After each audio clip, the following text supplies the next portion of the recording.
What up, though? What it do? What it do? What it do? What y'all doing this morning? This morning. Uh, I'm off another day, but I got so much rest yesterday in between the day. I'm ready to go back to work already. Mm, but I'm gonna pump my brakes. I wouldn't dare tell my boss no shit like that. Pump my brakes and go take care of my business today. What's up, y'all? I was sitting up listening to some stuff, and I'm like, because I'm totally out of the loop, trying to catch up and see what the hell going on. I was just thinking, like, about a week ago, like, since I didn't get busy with working, I started to admire Vic a lot more because, even though, you're not doing nothing hard, you still fatigued from working, just happen to be somewhere besides where you belong, or should I say home, having to have your senses all the way up because anything can happen at any time. So uh it's fatiguing crazily. It's crazy. I used to see people that have like office jobs and desk jobs. And I used to be like, motherfucker, you sitting down all day and I'm doing this. How the hell you tired? And I can overstand it now. It's a mental. See, what we have to remember is if it happens to the mind, the whole body is gonna follow. You know what I'm saying? We don't really hold that near and dear, but that's like an actual factual. If the mind conceive whatever the mind conceive, the body gonna do it as well. The mind is the control center, so it happens there first. When your ass scratch or itch, it's your mind that tells you, and it's your mind that enables you to take that finger and scratch. You know what I'm saying? I hate to use that terminology, but I'm trying to be a little goofy and um, you know, truthful at the same time. So, I know that was kind of nasty, but fact of the matter is ass is itch, especially unclean ones. You did. Um, but I was just like thinking like I don't even why do I even mess with YouTube and that stuff? I'm not even really into that type of stuff. You know what I'm saying? And I was just thinking, like, damn, this nigga big. He doing more than I'm doing as far as work is concerned. And this nigga damn go live almost every day. Like, how this nigga find the strength to do that? Oh, hey, me, Mary Jane, what's up, baby girl? Haven't forgot about you about Xbox. I'm gonna check with my son. Oh, okay. Me, Mary Jane, you know what? I'm glad you came in here and you brought that up because I'm sitting up last night. I went to sleep early. I took my wife out yesterday. Uh, and look, y'all, I'm happy to report I've been having a lot more energy. I took my wife out twice in 1 week. A lot more energy, man. But I'm sitting up last night. I have completely nothing to do. I done hopped in the shower. It's like I ain't got nothing but air and opportunity. And I'm playing my video game, right? And my wife knocked out sleep. Pretty much my whole house is asleep. And what do I do? Don't even play a video game. I'm sitting there setting up my team and everything, looking at the depth chart. And I'm like, okay, I'm about to get ready to play now. and don't even play. And I'm like, I'm thinking to myself, like, I ain't getting no new damn game. I watch gamers. Vic is one of them. And gamers sit up and they play for hours. You know what I'm saying? They play, they get down, they give their audience something to look at. Man, I go on here and I get down, and it's like I'm shutting down like after one or two games. I'm like, man, no, mm-mm. I'm not about to waste all that money to get air an opportunity to show off and get better, and I don't do nothing. Period. No, man, I'm not. Nope. So some type of metamorphosis have to happen because I've been putting change since I can't just go out there and just grab the game, off the shelf. I've been putting change to the side just to make sure when I do get it, whatever else I need to get with it, it ain't gonna be no sweat. And I'm thinking like I'm about to spend that money on something else. I ain't worthy. Yeah, yeah, yeah. And look, me, Mary Jane, something else I wanted to talk about too this morning. Uh, your girl, you know who I'm talking about.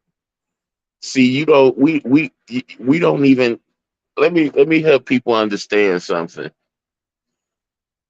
We don't A lot of times all you need is a little patience. You don't even need to raise your hand on a lot of these people because they're not worth you raising your hand. They're not worth the energy. I looked up and looked around and look who I see beefing with the panda bear. Look who I see beefing with the panda bear. I'm like, what? Now, I last checked, they was cool with each other. They was all right.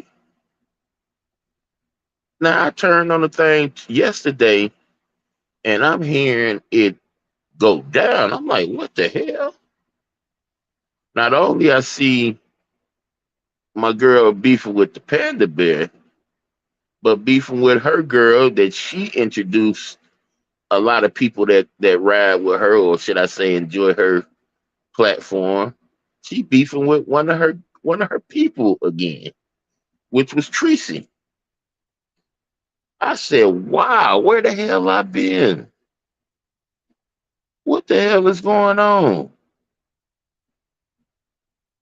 I mean, sitting back looking at this YouTube drama, man. Oh my goodness, it is crazy. It is crazy. Nothing ever. It's just like the real world, in a nutshell, because nothing is ever what it appears to be. Nothing, and it's like certain people. If you got a keen eye, certain people just not built to get along with nobody. They're not made to get along with anyone. And when you see them kakai and kikiing with a person, let me say when I see them kakai and kikiing with a person, I just be sitting back like, oh man, what's gonna make her turn on or him turn on this person? What's gonna make her or him turn on that person? What's gonna be the apex? And it just be like a sit back and eat your popcorn moment because you already know something about to go down. You already know. And then all this drama, y'all. A Jokey and Jazzy. Now, how the hell did that kick off? And see, I don't know about everybody else, man, but if I'm beefing with somebody or I got a little something going on with somebody, I don't like, and say that somebody that I got an issue with got bigger fish to fry. I no longer like stay on that person's head. I step off for a second. See, where I come from, man, we never looked at jumping as a thing. We never gang attacking. We never respected that. I mean, I had some big wigs bring me up, and when people came up on me disrespectful, my big dogs never said, "Hey, nigga, you better go on before you get jumped," or "I ain't gonna let this nigga touch you." My big wigs would tell me, and this is during the time that I looked at fighting as, this was when I was a kid, that I truly loved everybody. I didn't see too much bad in the world. My dogs would be like, "Hey, gonna scrap with this nigga one on one, and don't even worry about nobody jumping in it." And when I was a kid, I would try to get out of it. Like, man, I'm not trying to fight this, that, and the other. And my dogs would be like, "Hey, man, we here now. Who to say that this dude won't come up with some other people and try to do this to you? So you might as well go ahead and nip this in the bud now." And I learned from that. I learned from that. Never, we never got down with Russian attacking people, you know? So even when I see it done in the cyber world, I get a sick feeling on my stomach. I don't want to be a part of it. Not an actual sick feeling, but if I'm engaged and somebody come from top rope with an elbow attack, I'm not about to keep on beating you in your face and your knees and your stomach while somebody else is coming to get you, on your head too. That ain't how I roll. I look at that as cowardice. So in the midst of me preparing my attack strategy on the people that want me to be their enemy, because I don't want to be beefing with nobody. But it's certain people that keep on threatening me. It's certain people that see me in certain spaces and want to pull my coattail knowing that I don't mess with them. And they they look at it as being a weakness because I don't want to engage in any kind of negativity. You know, listen, if you're a person that can take being slapped, it's all good. But if I slap you and you want to go attack my wife, listen, ain't nothing else for us to talk about on that tip. You slap me, I slapped you back. But when I slap you back, you want to go attack my wife, my family. You want to take jobs. See, when I get a situation like that, see, that's enough for me to know that you're somebody I don't want to be around. You're not thick skinned. You're thin skinned. You're emotional. You're Carl Thomas out in this bitch. So when I recognize that, I just step off. Like, I don't want nothing to do with you, and I don't feel like that's wrong. But some people out in these streets do feel like it's wrong. DT had the nerve to ask a jokey if I donated. What? All because I jumped in a jokey's chat. I have a wrench. And listen, she's gonna fall out with that person too. She's gonna fall out with that person too. I can't believe the people she have around her are still around her. I can't believe it. It's like, you want to talk about miracles? You want to talk about miracles? Let's talk about that one. Let's talk about that one. This lady has been known since she came on this platform for attacking her own people. She's been known for it.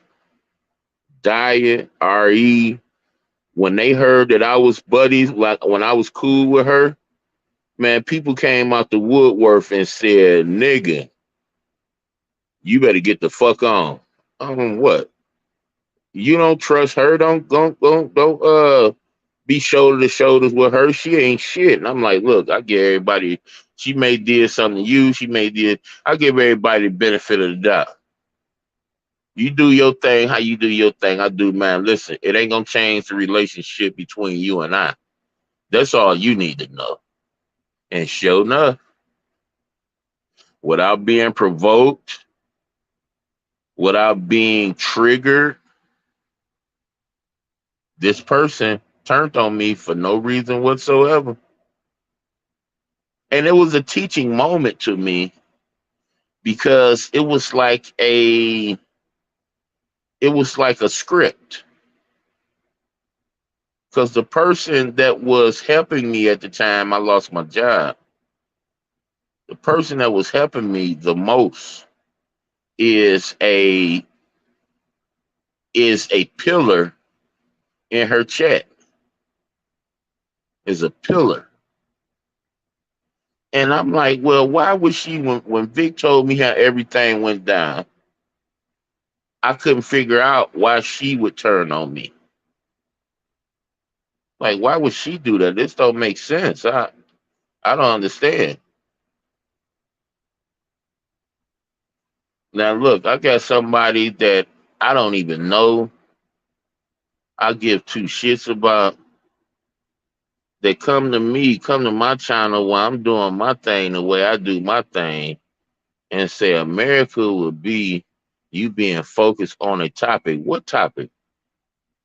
I thought the topic was whatever I wanted it to be. That is a miracle. Nah.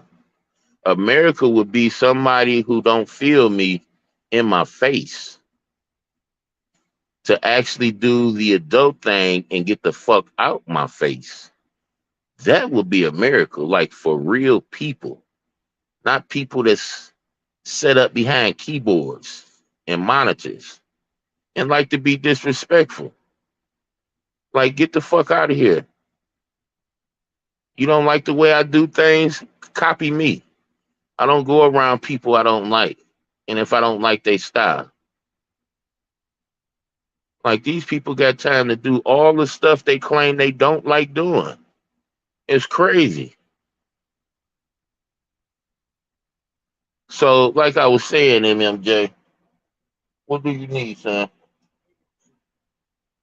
Get one.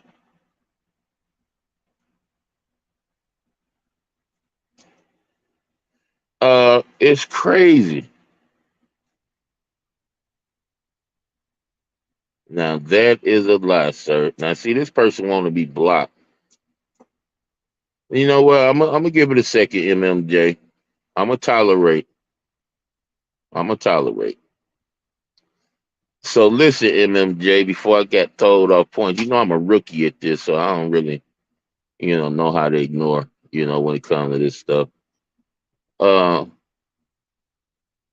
I'm over in somebody chat a couple weeks ago, and I'm seeing people. I'm gonna tell you who it is, MMJ, but I'm gonna just do this like this. I'm seeing people speak to this one person who I got straight up love for, you know, to be straight up with you. And I hear everybody speaking to her, and I'm like, how's everybody speaking this name? And she not even in here. And then I'm slow bus me, Mary Jane. A light went off in my head finally. And I said, the only way this is possible is if this person blocked me. But why would she block me? Now, even when this person had issues with my brother, even when that was the case, I never spoke wrong on this lady. I never typed wrong on this lady. Never alienated her, even though the whole ALV was like, no, we don't want her around. Never. Why would she block me? And that threw me for a loop for a second. I'm like, wow, like, mm. So Tracy caught whiff of it. Tracy say, hey, such and such, King Curran want to know why you block him. You don't remember doing nothing wrong to you. And she said something to Tracy, and Tracy said, oh, okay. And I never went back and asked Tracy. what she said. Because from that point where she acknowledged and I still didn't see her typing in the chat, I said, fuck her. See, it's not that hard for real people to let something go, especially when they know they did nothing wrong to mess up the situation, especially when they know they move right. Despite you being cool with somebody that want my head, I still didn't prejudge or put this lady, I still never said nothing wrong about it. Only thing I said was to myself was fuck them. Oh well. See, that's hard for these people to do. They got to be liked by everybody. They got to be adored by everybody. I'm okay with not being liked by everybody. Because for the truth of the matter, I don't like everybody. So for me to practice a narcissistic personality, mind state, and just feel like, okay, because I ain't did nothing wrong to these people, they don't pose to dislike me. No, I'm 44 around this bitch. I'm not going. I'm not going. I've seen too much of the real world to know that, that's not a healthy way to look at things. Just because you did nothing to a person don't mean that they're not supposed to like you. And see, I'm sorry. See, I have a cheat code in this. My master is Jesus Christ. If they hated him for no reason, who the fuck am I? Who am I? I ain't nobody, and I ain't nowhere. So for me to be disliked, it's just like a fulfillment of prophecy. It just makes Jesus a lot more real to me.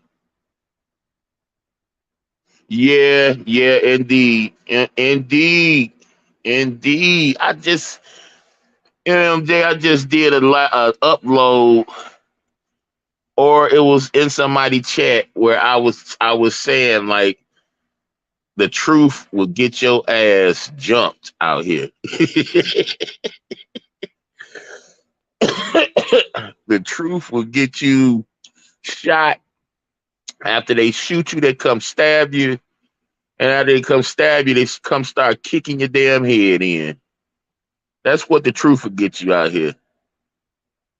That's what the truth will get you out here, MMJ. I noticed that because I never come incorrect. It's like a video game to me. I'm gonna represent, you know?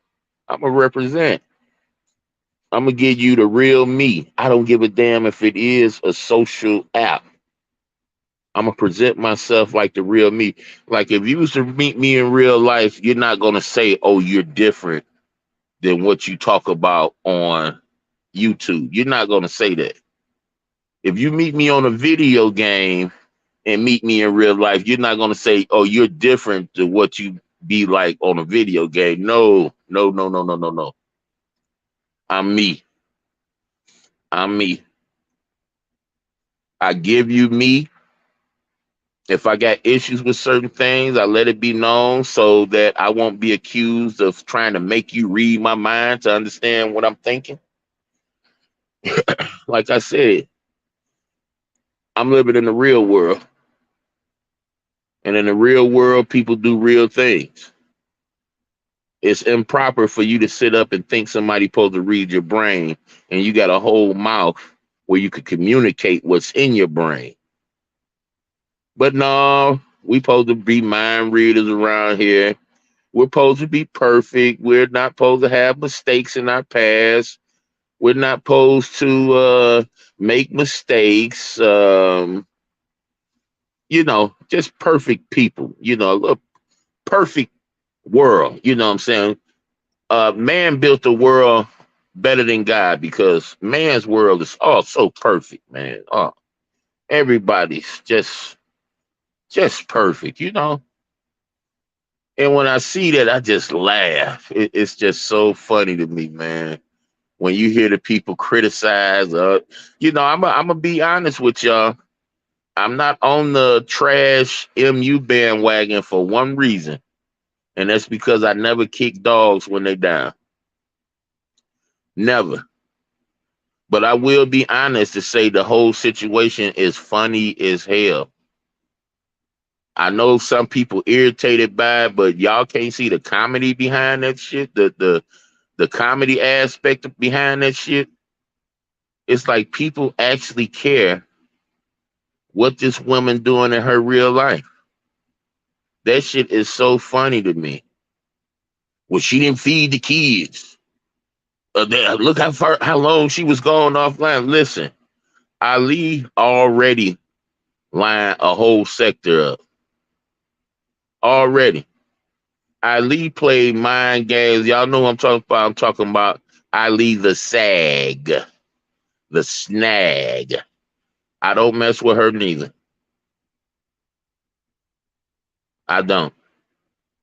See, she's supposed to be a certified licensed psychiatrist. She was around this bitch instigating.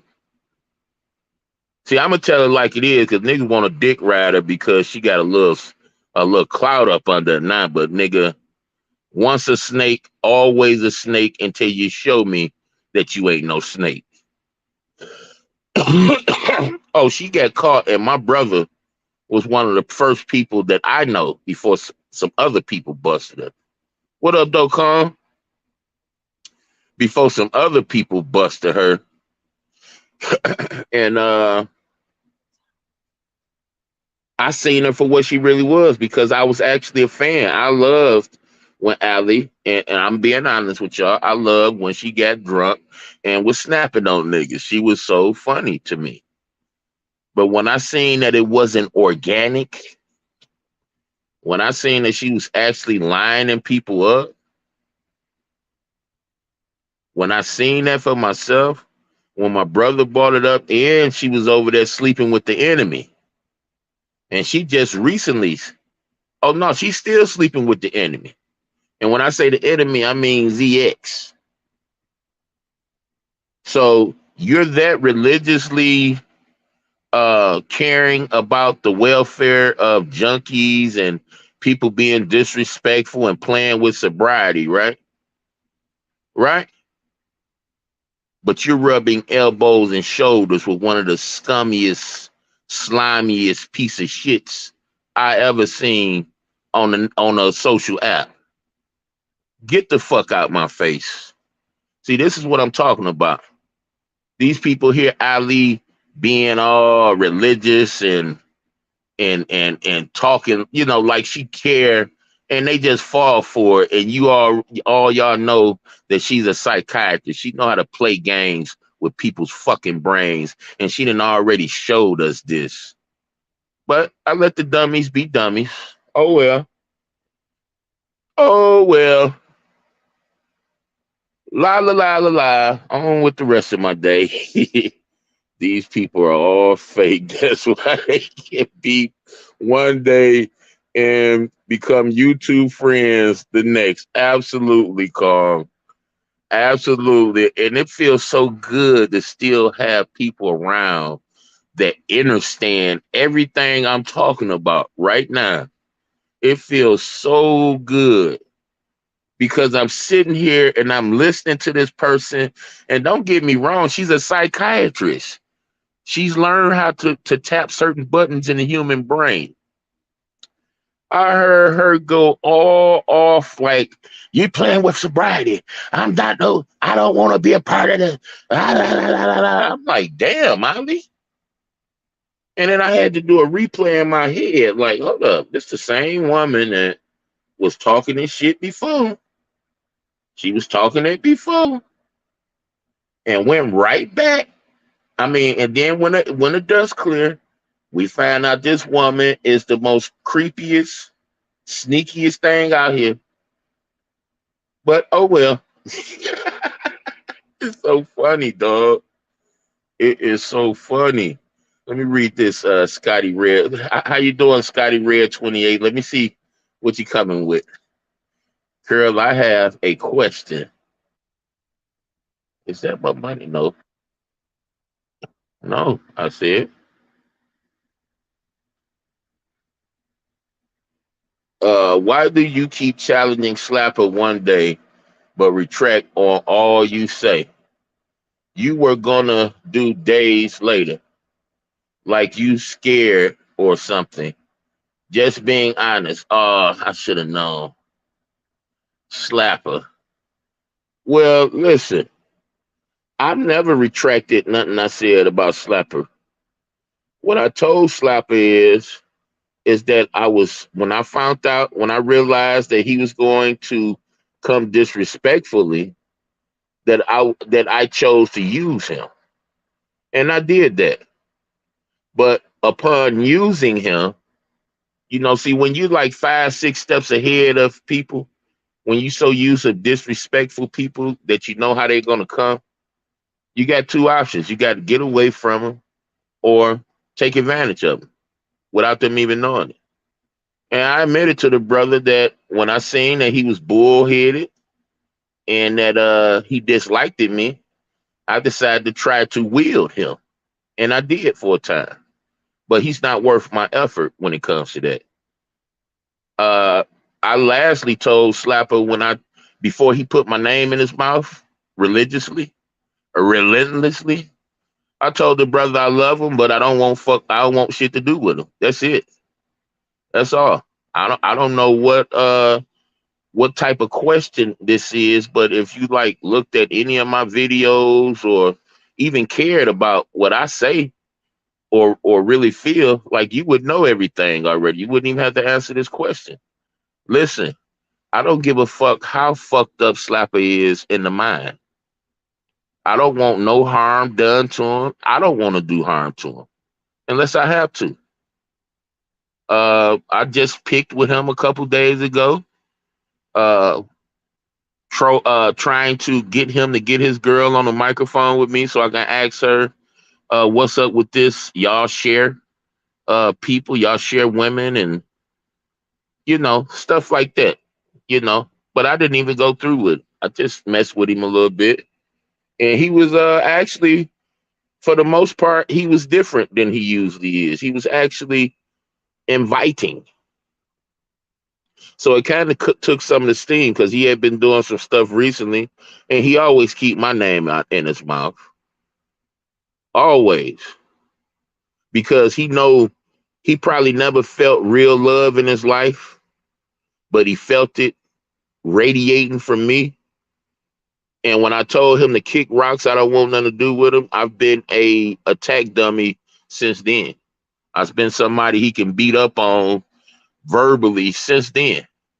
Never said, hey man, fuck your family, fuck you, wah, wah, wah, wah, wah. Just say I don't want nothing to do with you. That's it. So, Scotty, hopefully I've answered a question for you. I don't want any harm done to anybody on this platform. Nobody. I don't care how fucked up they are. I just call a buck, or call a cat, a dog, a dog. That's it. That's all I do. And I try my best to do it respectfully. Hey, Blue baby, what's going on with you this morning? Hey, but yeah, Scotty, I don't, no ill will towards the brother. For real. I just got bigger things to do. I got better things to do, man. They about to try to play all kind of mind games with us, man. I'm just trying to make sure the people ready for it. To be honest with you. I'm just trying to make sure everybody ready for it, you know.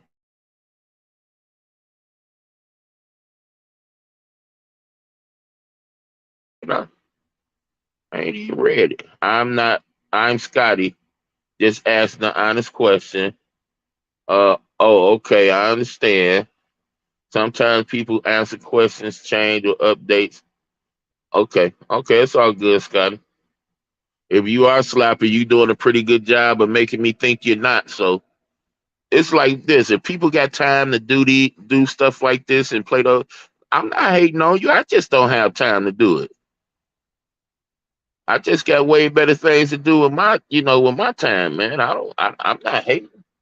I may shake my head or I may shake my mofo head, but I ain't hating on you. You got that kind of energy. I'm okay with that if you are. But something happened over there, y'all, when I went over there trying to mess with Slap the other day. He lied on me.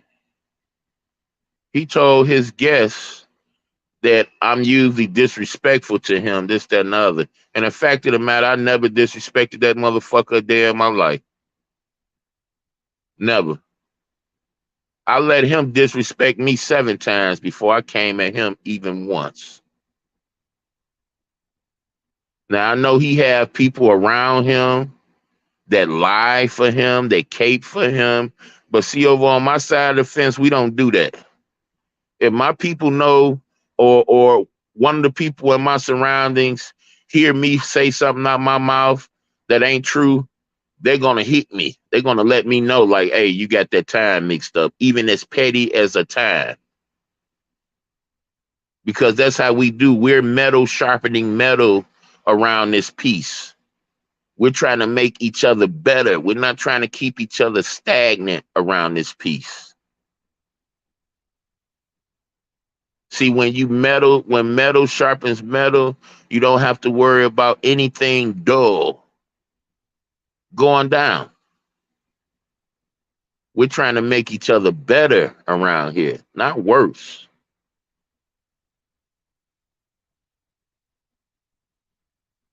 Yeah, not worse.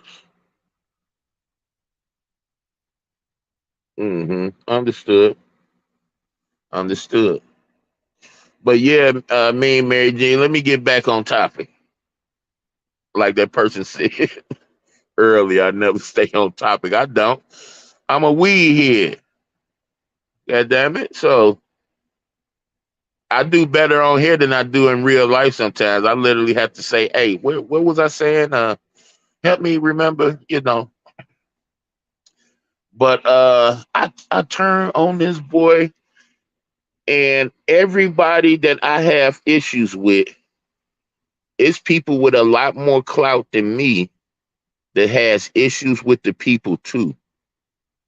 So it's like scriptures say, man, it's like the scriptures say, vengeance is mine, says the Lord. It's like Jesus say, put it on God. Quit burdening yourself with all this stuff and let God take care of it. And sure enough, I ignore these people, and I'm not ignoring them out of fear or whatnot. I enjoy smoke. I enjoy saying vile things to people, especially when I know the people ain't gonna go hurt themselves or go hurt somebody else because I got on them, especially then.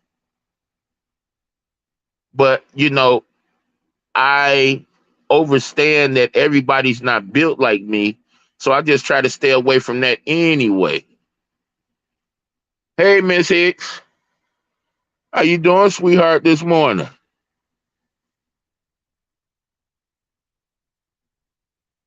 So I just try to stay that way anyway. I thought I was geeked up. Oh yeah, see, that's why I got my people around, man. My people keep me sharp. My people keep me sharp, baby. I love it. I love it. I love it, and I love you. Yes, but we know who it was, and I hope they got the answers they looking for. You know, I don't hate though. I don't hate if people got the time to go put together whole fictional accounts and listen. Hey, it's all good, man. I know I don't got that kind of time. I'm not pressed for that type of stuff in the least. I come as I is. You did. I'm coming as I is, and if you don't like who I is, I get the hell on. Like, listen, I was talking about Ali earlier, right? So when I heard Ali finally got her a page, I went over there to support, even though I know she's a snake, even though I don't trust her. I went over there to support.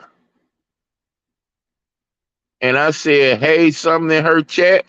And I heard that woman say, hey, y'all see that person right there? Get him out of here. I don't like that person. Now, mind you, uh, the only thing I ever said about Allie was what she admitted to, what Vic showed, and what a few other people showed. I think Lady Laudanum did an excerpt on her. A few people showed how she was around here being sneaky, being snake-like. So you mean to tell me I'm not allowed even in your chat because I made people aware of who you are? Fuck you, woman. And anything you stand for. When I realized that she did that, when I heard her say that, and then I realized that I was blocked, I immediately unsubscribed because when it comes to not being allowed to even type in somebody's chat, I don't know where you people, how y'all get the strength to do it, but to stay around and listen and support or give click and view to people that don't like who you are, but I can't. I can't. I'm like the 72 that Jesus sent out. Dust off my sandals and keep on walking. Because at the end of the day, lady, listen, the only thing I did say about you was truth. I never made up no lies on you, like you did other people. I never slandered you, like you did other people. I never did anything harmful to you like you've done other people. And see, in my world, we call people like you a bully because you're certified. You're certified to help people with mental illnesses. You did? And being that you're certified to help people with their mental illness, you use what you learned in school against these crazy people on here. And for the most part, ma'am, you were successful because you knew the majority was dumb. But see, you wasn't counting on a few of us in these circles that's nowhere near dumb. You wasn't counting on that. See, you look at my guy, brother, and you see all this goof troop, dusty nigga, blah, blah, blah. But see, you found out that my god brother got some brains up under that big ass skull. Got some brains up under there. And he used those brains to expose you on a no DQ. But Vic lie about everything. Vic don't tell the truth about this, that, and the other. And the more I hear people say that, the more I start to feel the opposite because I always thought Vic tell a little lie. He gonna season it with some type of lie. But no, no, no, no, no, no. This young brother showed proof. Your voice, your actions, your thumb muscles typing. We've seen proof, but this platform only warrants people to believe and see what they want to believe and see. That's why every chance I got and I seen you, I say, oh, and I put snake emojis in the chat. Every time. See, let me say this. I be seeing these people travel behind these other people's for clout, for recognition. Fuck these other people. Let me put this on the floor immediately. I don't give a fuck about these people's clout. I don't give a fuck about how much attention these people get. Fuck them. And I don't mean no disrespect. What I mean by fuck y'all is, gaining prestige off being friends or your name. I don't need that. I don't want it. I don't need it. You want to know how serious I am? Let me put this out here because I've been thinking about it for a while. I don't know if I said it on one of my uploads, but I'm going to say it now. Since I got about tied for the most people I'm used to having in my chat right now. Keep your subscription. I don't want your subscription. What I want you to do is listen to a couple of my videos a week. That way, when I go live or anything, y'all will see a notification on y'all's feed. But see, only the motherfucking weirdos care about clicks and views. Only the weirdos care about how many people in your chat and how many people subscribe to you. Listen, I want to have 0 subscribers. I want to be the first one on this bitch with 0 subscribers that still get views on videos. I don't give a fuck about the money that this God-forsaken platform can give me. I can get my own money. As long as I'm alive and breathing, I can get the bag. I don't need this platform to get what I need. I'm not trying to get rich. I'm not trying to get to a spot where I'm looking down on my fellow man. That's for you weirdos. I don't care nothing about that stuff. I don't. I know how easy it is to get used to having and getting it all took away from you. See, I know how that feels. I don't desire things. I desire life. I don't care nothing about your things. Pull out some money out your pocket right now. I guarantee you it have a serial number on there, which means it has a birth date, means it was created. Who created the money? Man. Which means it belongs to him. And this man in particular is the personage of a man. It's our government. So what that serial number and those dead presidents say is that this is their property. It belongs to them. I would never obsess. I will never obsess over something that belongs to somebody else. Let's put that out there first and foremost. I would never. I have too much intelligence to do that.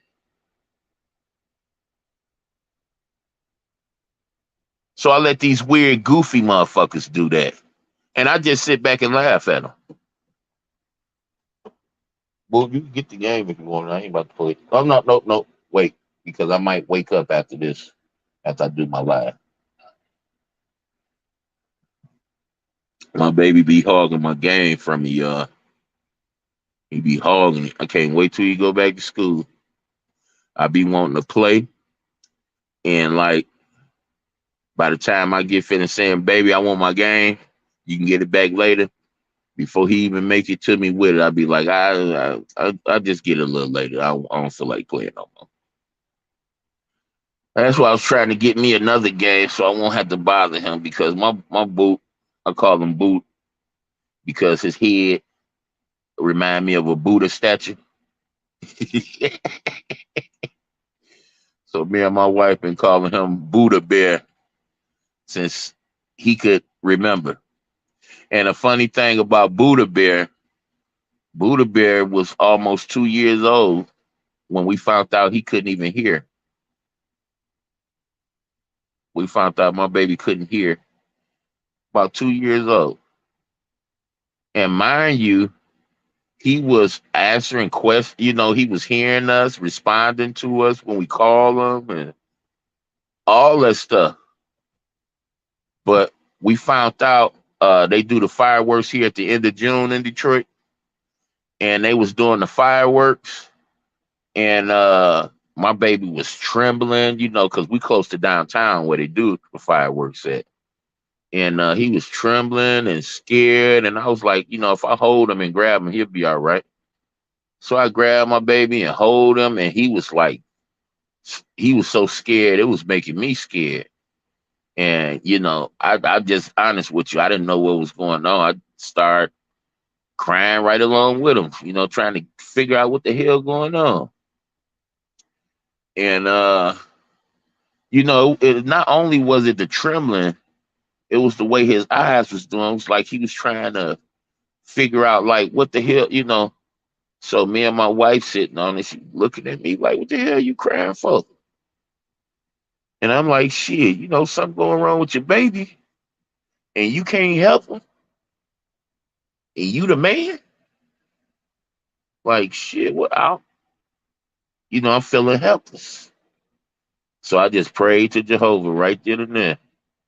One thing I learned early in my life is that when things show up that you have no power over it, transfer that responsibility over to the Most High. And sure enough, I prayed to Jehovah sitting at the table, holding my baby. And a couple days later, we took him to the hospital and we found out he couldn't even hear. Couldn't even hear. And that chopped me up. It hit me so bad, man. We was going to the hall. The brothers at the hall couldn't even believe. The sisters was like, "What?" Like, but yeah. But he good now. He passing grades and he doing chores and making money. Getting his allowance for doing his chores good. So all is well. Hold up. Let's see what this brother's saying. Filibuster verb. Filibuster slash verb equal act in an obstructive manner in a legislature, especially by speaking at inordinate length. For example, King Curl Ultra. Uh, well, I guess what he doing right there is like chewing me up. I be doing it to people, and they don't even be knowing they getting chewed up. But good for you, Scotty Red. Thanks. Now, when you come off the moon and give me something that's down to earth, people can understand. I'll probably agree or disagree with that, but I don't even know where the hell you going at with that one. But kudos, good, good, real good for you, brother. But yeah, my Buddha, he gonna be big too. He gonna be huge. I think he gonna be my first son that get taller than me. I thought my oldest was gonna get taller than me, but he stopped growing. I guess I think he started sneaking and drinking and shit. And then my firstborn biological, man, he ain't shy. I think he started smoking weed early. I don't know how I'm this tall and my boys ain't that tall. Y'all can when y'all finally see my boys, y'all gonna notice they my twins. And my firstborn ain't my biological. And people say he looked more like me than any. Well, no, they don't. They say he looked just as like me as my other biologicals are. You know. But yeah, me and Mary Jean, that was on my head. The first couple years of his life. So as long as he do what I ask him to do, I let him do whatever he want to do. He make sure that homework done. He make sure he come in. He make sure his bed made. It's the simple things. I don't require much. I'm real simple about IRL. Real simple.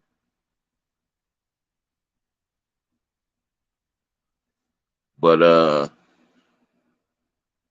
yeah, I supposed to took my phone with me yesterday. I always thought it was corny, but I wanted y'all to see what the casino buffet looked like. The Motor City casino buffet looked like. I wanted to show y'all that, but it ain't work out. I messed around and I did something I ain't never did before, me and Mary Jane. Uh I used valet yesterday. And I didn't want to. I was looking for a parking spot, but when it looked like I had to go to a whole nother level in a parking garage, I was like, I'm just gonna give in and use this.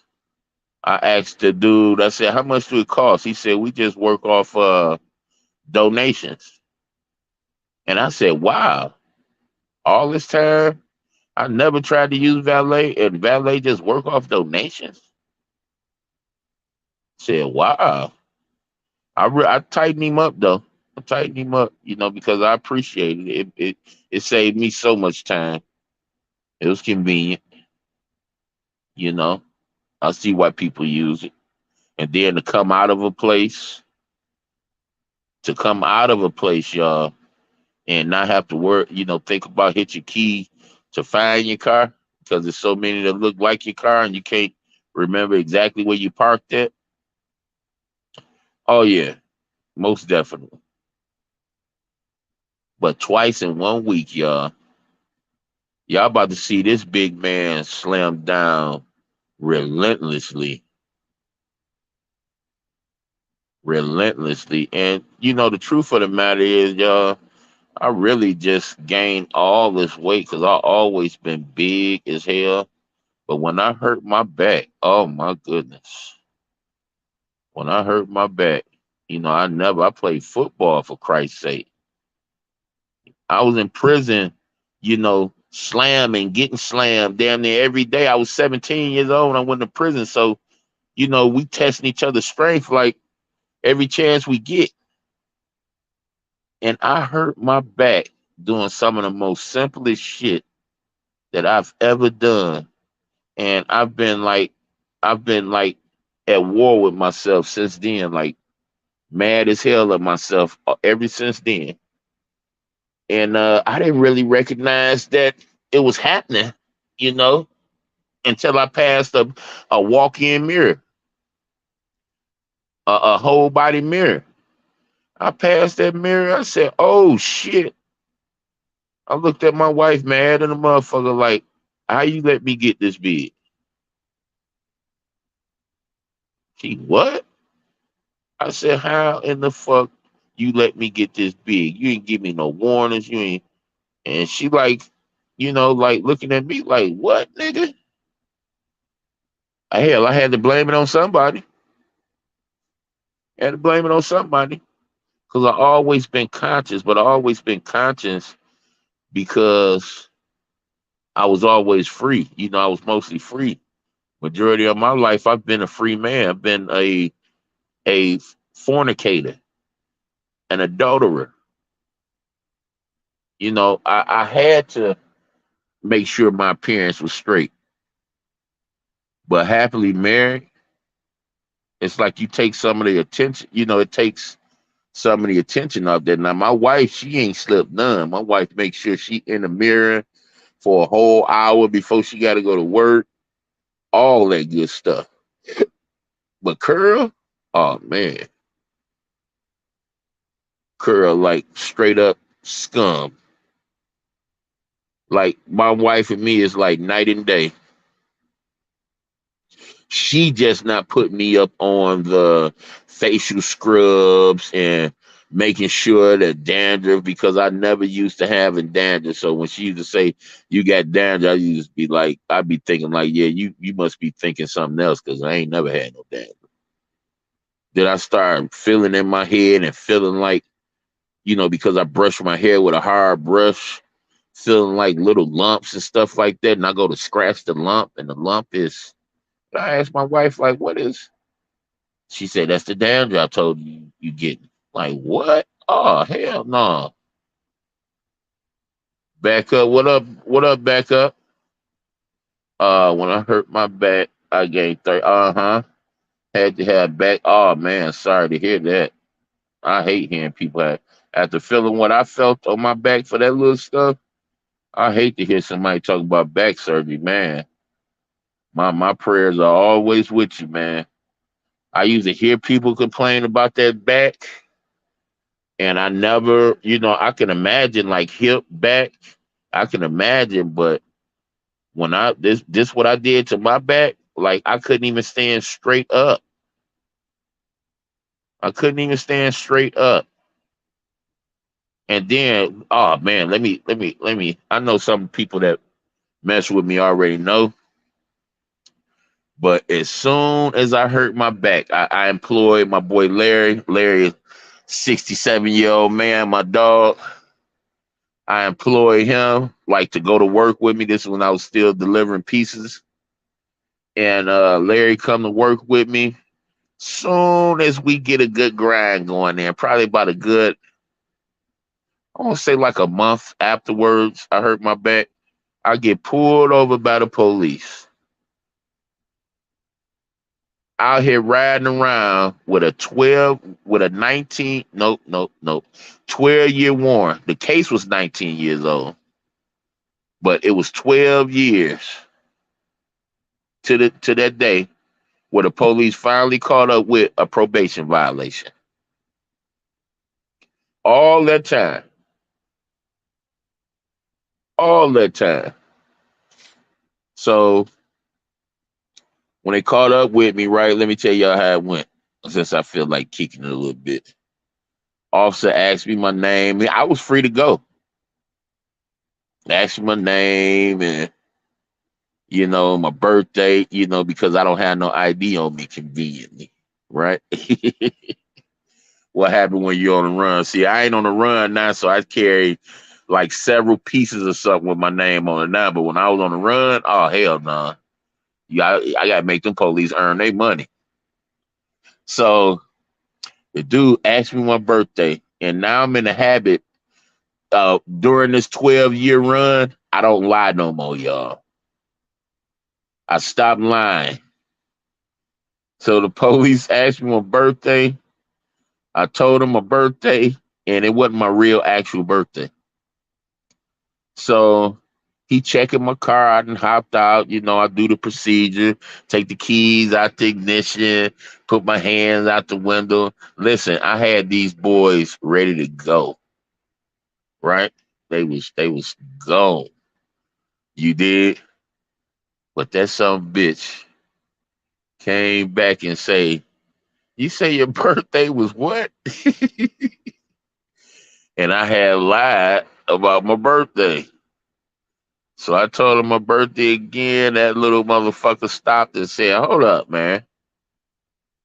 You forget your birthday?" I said, "What?" He say, "That other birthday you told me wasn't the same thing." And in my head, I said, "God, dog. Damn it, man." So when he said that part, they go to check the car again, because I was through. I was gone. And check the car again. They run to some mail back there in the back, and they said my real name, saying like, "Is your wife such and such?" Like, no. Why would you say that? Because I see a package back there with this name on there. So it's cold outside too, y'all. It was January.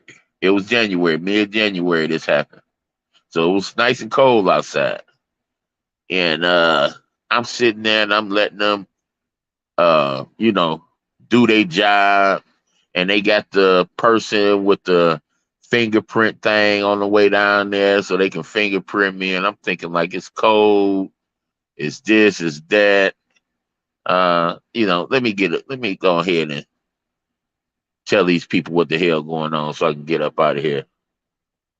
I knew that was my dog. I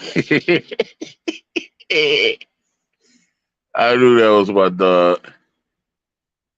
Oh, my Papa Willie Rolling Stone. Y'all know what he talking about when he say Papa Willie Rolling Stone? He talking about my mama whooping my ass.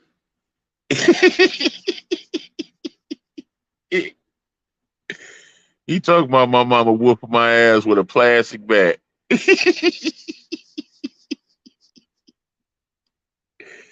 My dog, man. My dog. Hell no. Nah, nah. Now that pop. Now look, that song didn't have nothing to do with it, but this goofy ass nigga gonna say every time he hear Papa was a Rolling Stone, he see like little flashes of my mama whooping my ass. You know how the on the movie, the Temptation movie, how they was showing little flashes of David Ruffin doing the dope and driving up the street crazy and stuff like that. That's the image he gave me what he be seeing when he hear that song. Papa was a Rolling Stone. Like if y'all knew him and he was in y'all face, man, y'all be crying because that nigga make them pauses like with that arm raised and his face toe up, man. That's my nigga. What up, Disco? See, that's why I say we find joy out of our pain, man. We went through pain. We wasn't what they call that when people have what they needed. We wasn't those people. We suffered. And we look back on the way we suffered and we get we laugh off of it. We don't sit back and try to make up reasons to be bad people. You know what I'm saying? We just don't do that. We find joy out of it, and we learn from it. Our kids won't be in the same predicaments we were in. You know how you judge your mama and your daddy when you young? Yeah, our kids will be judging us about something else, but what they need won't be one of the things they judge us about because they gonna always have what they need. And this nigga know if he ain't got it, somebody in the circle got it. Somebody in the circle got it. Disco, I want to plug you into my job, brother. Yeah. Tried to call you. Nigga, I told you the last time you pulled up on me alive. I said I was going over Vic house and I was gonna call you when I get over there. And sure enough, Vic is my witness. I got over there and kicked it with Vic for a minute and told him I'm about to go swoop you up or see what you doing. And you didn't pick up the phone, nigga. I called 3 times on Messenger. Yeah, that part. But yeah, I wanted to plug you in that long ago to my job when I realized it was a good, something good something to bring you up off of, you know. But yeah, y'all, I've been sitting here kicking it for over an hour.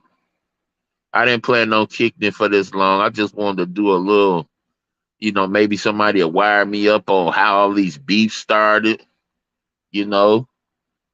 Uh, but to talk about Ali one more time, uh, she's been over there buddying up with ZX all of this time, but she now cares about sobriety and how people is treating sobriety. That make any sense to you, MMJ, or anybody that's still left in this chat? Now you riding with a person that don't care about nothing or nobody. He's dragging nothing but black women on this platform daily. And a lot of time they're kids as well. Do it sounds like how can you chill shoulder to shoulder caping for somebody that's doing this daily but care about how somebody else is treating sobriety? Did that make any sense? It don't to me. But because she have this background in what you call that shit, psychiatry, oh, she know how to raise that voice. She knows how to press certain buttons when it comes to mental, how to get on or help people get on the compassion wagon. She's a snake. And anybody that trusts a snake deserve what they get. Period. You ever heard that poem that Donald Trump regurgitated called "The Vicious Snake"? How the woman took the snake into her home and helped it heal and got it back healthy and fed it and kept it warm. And one day that snake bit her and she asked this snake, "Why you do that?" And the snake said, "Well, I'm a vicious snake. The fuck you thought I was gonna do?" And Ali's expression, the fuck, what you expect a snake to do? So I just want, you know, her to know that I still know, see me and Vic, we are not the same. Vic forgive and forget and move on. I do too, but I do it in my own way. And lady, when you made like me telling people information is true about you, and you made it like I was doing something extra, like I even did something worse than what ZX have done to you. See, let's not forget about that part. Yeah, I never did what ZX done to you, but see, you're caping for him. You're shoulder to shoulder with him. Is it the Masonic thing? Is it the sworn oath thing or what? Just let me know, and I can keep my mouth shut about it. You know how y'all do with with your secrecies and shit, right? I can keep my mouth shut about it if I got to. Is it that? Because if it's that, I understand. Blind trust and blind brotherhood and all that fake ass shit. Yeah, I can understand that. But ban me and didn't ban ZX, and ZX the one that really assaulted you. I find that crazy. So the psychiatrist needs psychiatry because she's identifying with her abuser in like the worst, scummiest way possible. So these people on here that think somebody, everybody that's a CC cares about clicks, views, and numbers, and a lot of them do. But bitch, I'm not one of them. I don't give a fuck about your numbers. I don't give a fuck about what you're doing, how you're doing it. I know you're a snake, just like I know Diva Tomboyish is a snake. And my word to Tracy, I came to your platform the day that this woman snaked me for no reason. Not because I talked about her mama, not because I called her ugly, because I didn't know she was ugly at the time. Well, yes, I did. I seen a picture of her before. And I'm not gonna say she ugly, but let's just say she has a face only a mother could love. All right. Not because of that, but because she just felt like she could. And she was right because she accomplished what she wanted to accomplish. Not only that, when she learned, and that's thanks to Vic, because Vic went out here and threw that shit all out in the air like that, which that's something that I talked to him or have talked to him about on the back end already. I let him know that you can be arrogant about what's going on with you, but don't put my business out here. I don't work that way. He bragging about how many donations I was getting, and I felt like it was some shade, to be honest with you, because he knew exactly what would happen when he did that. And I felt like, at the time that he wanted to be the Lone Ranger. But, yet and still, she threw that out there and she accomplished.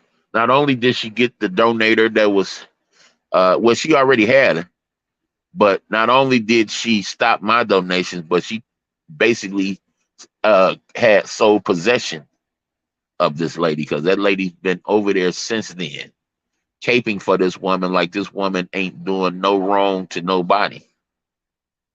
And I'm kind of happy she separated herself from me. Well, she separated her money from me first. She first told me that y'all, you ain't do nothing wrong, blase splee. She separated her funds from me first, and then she separated herself. And it's still not gonna take away the appreciation I have for this woman. Still not gonna take away from that. See, I don't care if a person supports my enemy after helping me, after putting me ahead of the game. I'm still gonna love them to the fullest. I'm still not gonna drag them through the mud. None of that shit. I just want that person to know I see what was happening, I see what is happening, and you chose what you chose. I'm not a boomerang. Ain't no coming back. You know what I'm saying? Once you choose that filth, you gotta stay with that filth. And you chose filth over me. So, I'm cool with that. But hey, if at a time you ever need me, I got your back. I got your back. I will reciprocate everything you've done to and for me. You ain't ever got to worry about that. Ever. But this diva thing, you know what it is? These people confuse strength with weakness. I hear a thing said, I ignore it. I hear a second thing said, I ignore it. I hear a third thing said, I laugh. And then I separate myself. I may speak on it once or twice, but I laugh. Have nothing to do with it. It's like it's funny to me, okay? So when you do that, they confuse you like this panda bear called me weak. Now, what reason would she call me weak? Can she be calling me weak because I ignored her threats towards me? Because I didn't do nothing to her after she stopped the money flow coming in for me? Listen, Diva, listen. It's money. It's not real.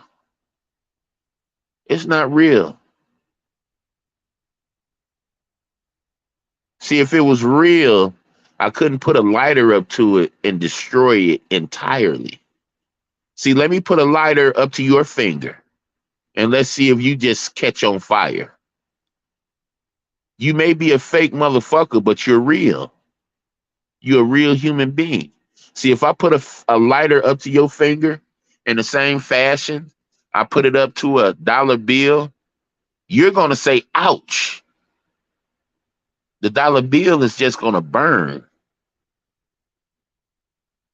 It may take you a while to, you know, for my words to reach the back of the bus completely, but meditate on that. Meditate on that.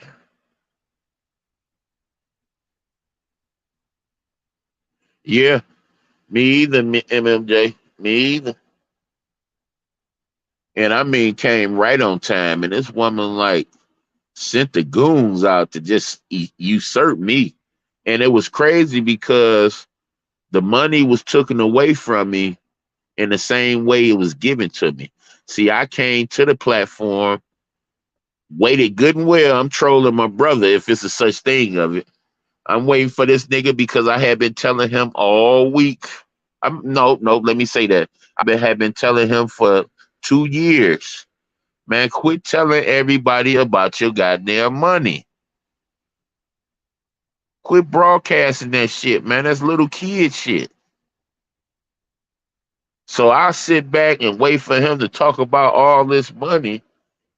And I come on the show like, yeah, all that money, nigga. Hey, man, I need some help getting this car fixed, man. I need some help getting this video game out, man. I need some help with this. I need some help with that. Like, nigga, some of your money you bragging on will help me. And simultaneously, somebody else that had his back wanted to have my back too. And it all started from a troll, from me messing with the king of trolls. And he know what it was. You would see him ignore me. I have Vic's number. I have his wife's number. I could call and talk to him about this stuff or pull up on him at any time. When the question came up about me getting my video game out the pawn shop, if anybody has enough time to find that video, that live, I told the person that was looking out for me several times, no, I'm messing with Vic. No, I'm messing with Vic. And she told me, well, I'm trying to help this, that, and the other. Was you lying about your gaming? And I'm like, no, I'm not lying about that.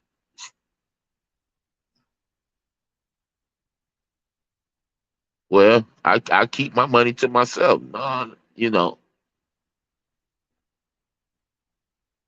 So the same fashion and the same way it came to me, in the same fashion it left me.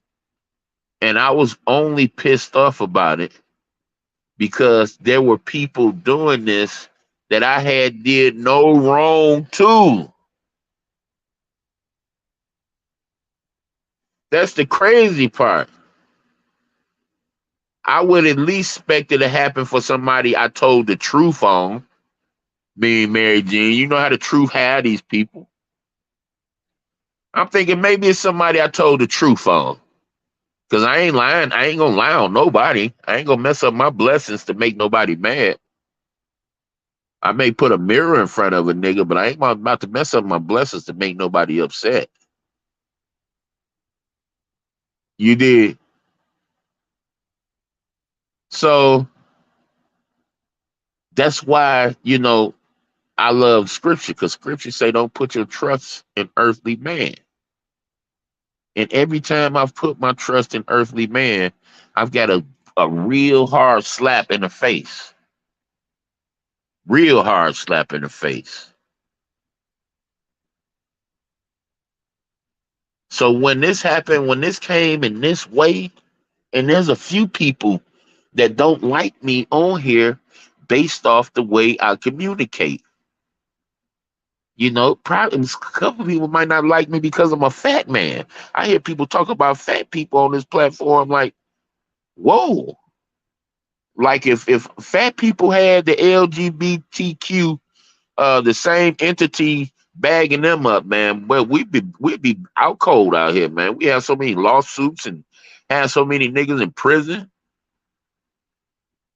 I hear the fat woman get persecuted on this bitch daily. Daily. And I'm not victim here. I see the skinny person get dogged the same damn way. My girl Snoop, I done seen them dog her the same way. It's like if you're different than the image that you're programmed to like, then you're this cancer. You're a waste of space. Yeah. And I see it. I see it go down every day in many circles.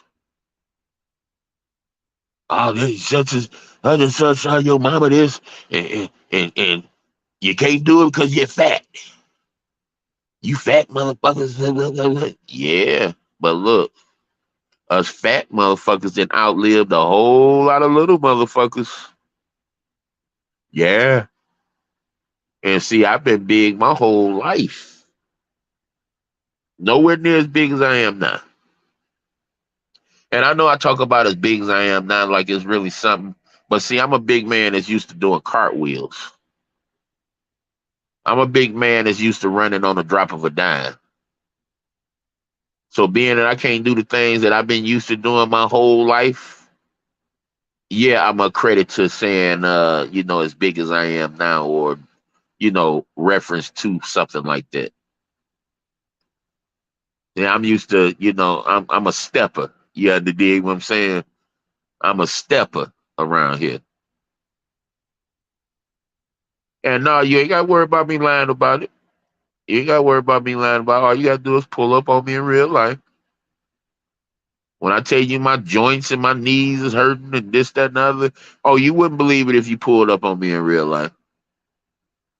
You only gonna believe me if you believe what I say. But I scratch, claw, leap, just like, hey, just like a mountain lion. Still the same me. I just don't feel as good as I'm used to feeling doing it no more. That's it. That's all. So don't get it twisted. Don't get it twisted. You see my woman, my wife, right? I got to be nice and maneuverable. Don't get me wrong. She real flexible. But see, I played on the line, baby. I know how to get down and dirty. I love playing on the line. Can't be no stiff poo putt on the line. You got to be very flexible. And I know how to get down on all four and get real physical. You did. But the fact of the matter, some people don't like people when they different. Other people when they different. You know, I'm not one of them, but I run into a lot of people that do. And am I going to judge them for being different than what I'm used to or different than what I like? No, because that would make me a hypocrite. Oh man, MMJ. Did you see what Cookie was reading off today? Did you see? Oh my goodness, man. I think I think that was part of the thing that woke me up because when I seen the letter that was left for Cookie,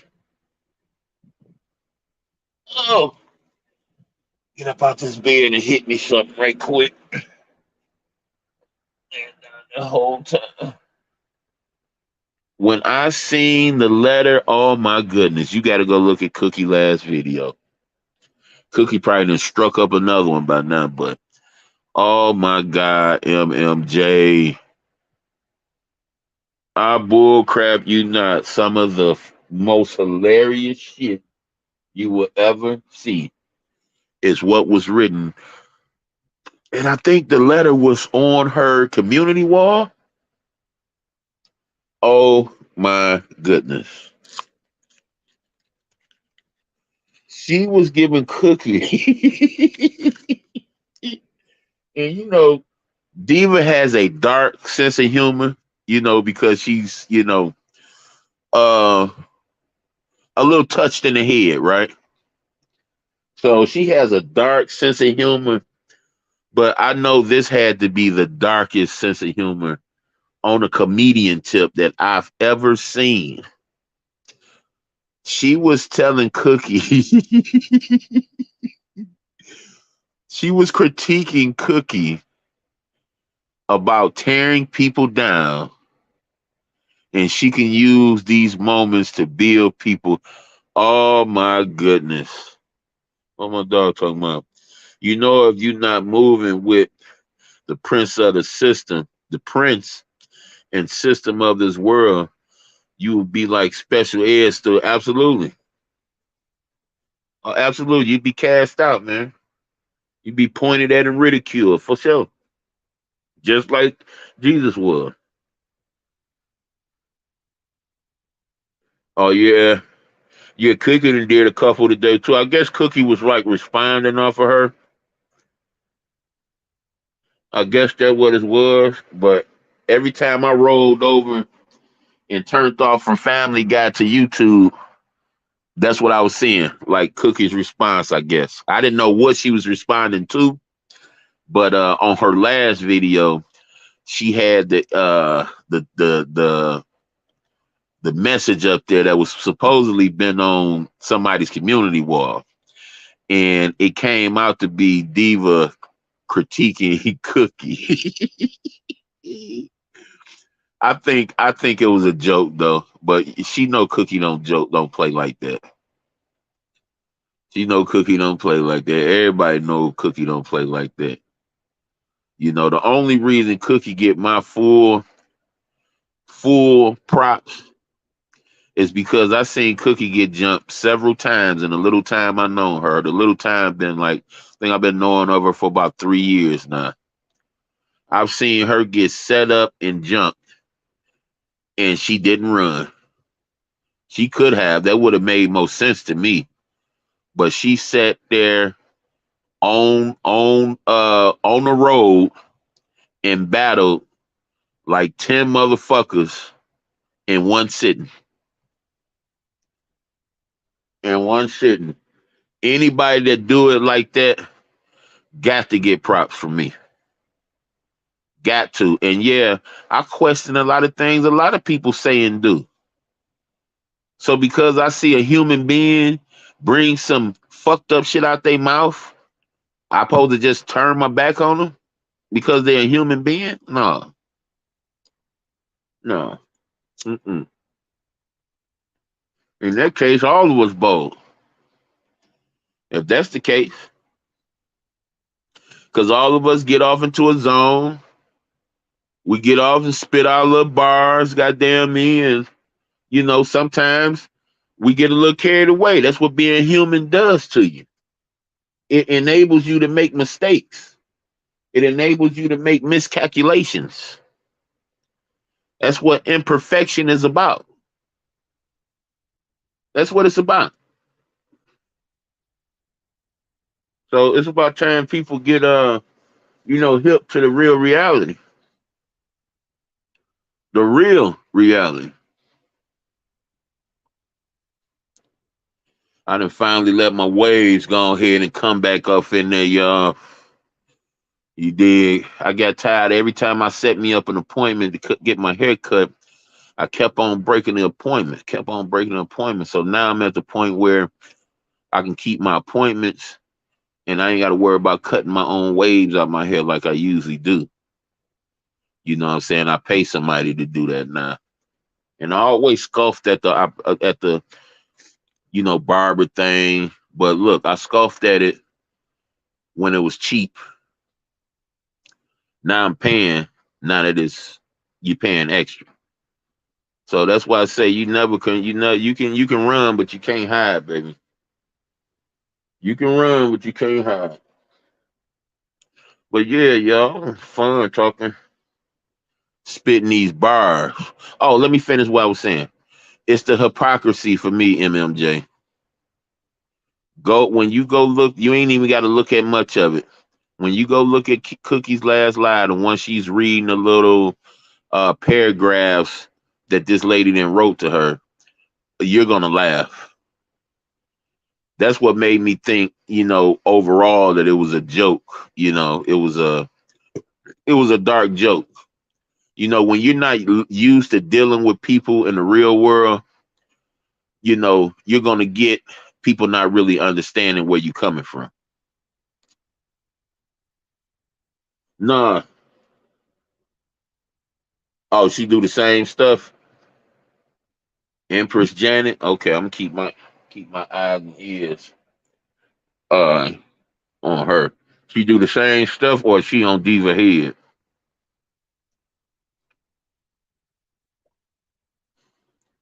But yeah, me and Mary Jean, she seen me over there at Sugar Shades and tell me because I made sure, Sugar Shade knew I was in her chat. She tells me, MMJ, oh, King Curl over here. Oh, I'm going to put your name in the title for the whole month after I dox you. And I've been telling the witch, that's what she is. I've been waiting for you. You've been threatening to do that to me for a long time. I've been waiting, like, come on with it. What's the hold up? And I think once people, she hangs with DTN. Oh, okay. So she got some help.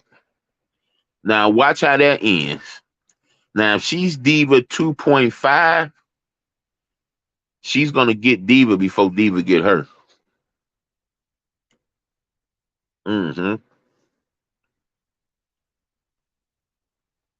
And look, for those of us that got a little bit of sense, the nerve of these people thinking everybody supposed to like them.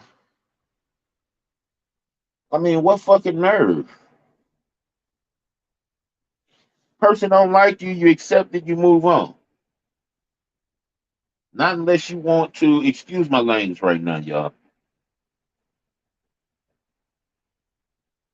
Not unless you want to fuck or suck that person, right? Then you try to put extra effort into it to appeal to the person, right? So unless that's the case, when you find out somebody don't like you, you move on. You accept it. Especially when you as old as we are, when we know that everybody ain't gonna like everybody. That's just the truth of reality. You don't like me, oh well, you're lost. That's how I look at it. Because I'm one of the truest persons that you ever gonna run into.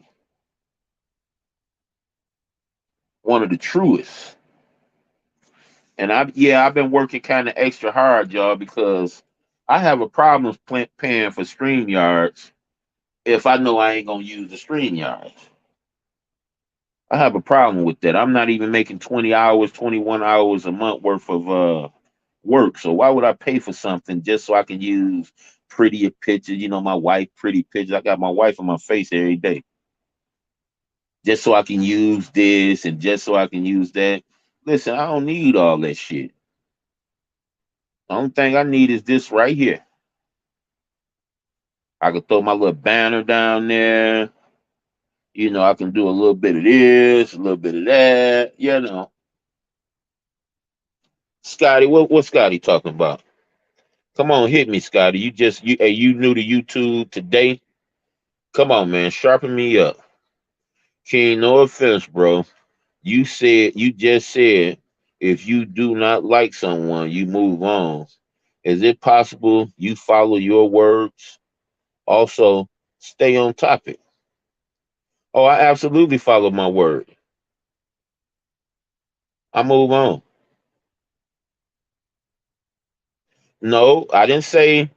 Listen, you said if you don't like somebody, no, that ain't what I said. I said if somebody don't like you, you move on. You accept it and move on. See, I'm familiar with double talk. I'm familiar with mixing words up. And what you just did was attempt to mix mine up. But see, I don't take critiquing the wrong way. I take it with honor. And okay, let's get on your topic right quick, right? Let's get on your topic. Let's say I don't like a person. I don't like ZX. Am I sub to him? No. Do I give him clicks and views? No. None whatsoever. So how do you know what this person is doing and that person is doing? Because I have people everywhere that love my realness.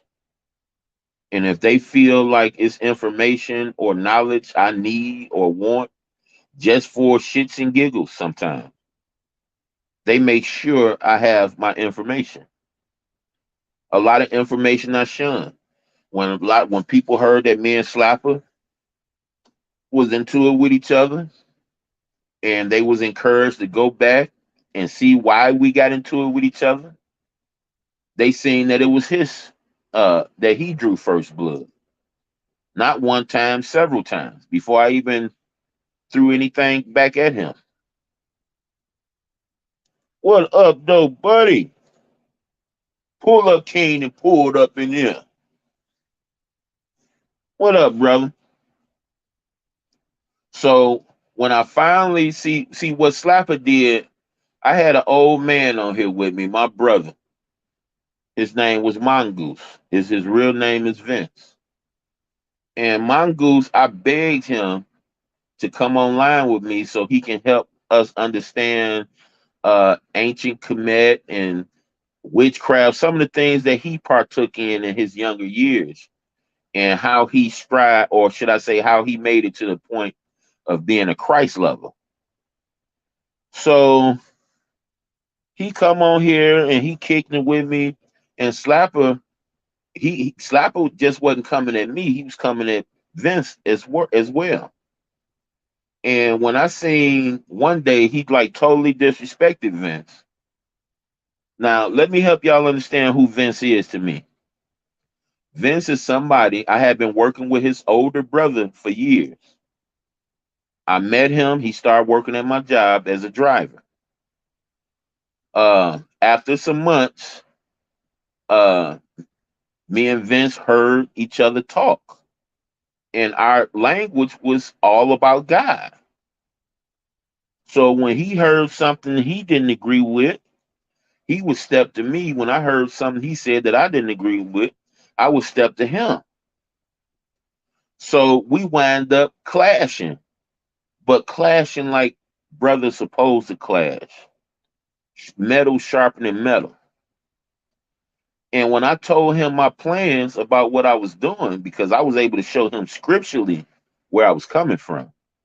And when I told him what I planned on doing, Vince told me right off back, y'all.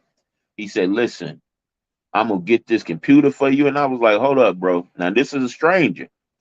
I said, what you gonna get a computer for me for?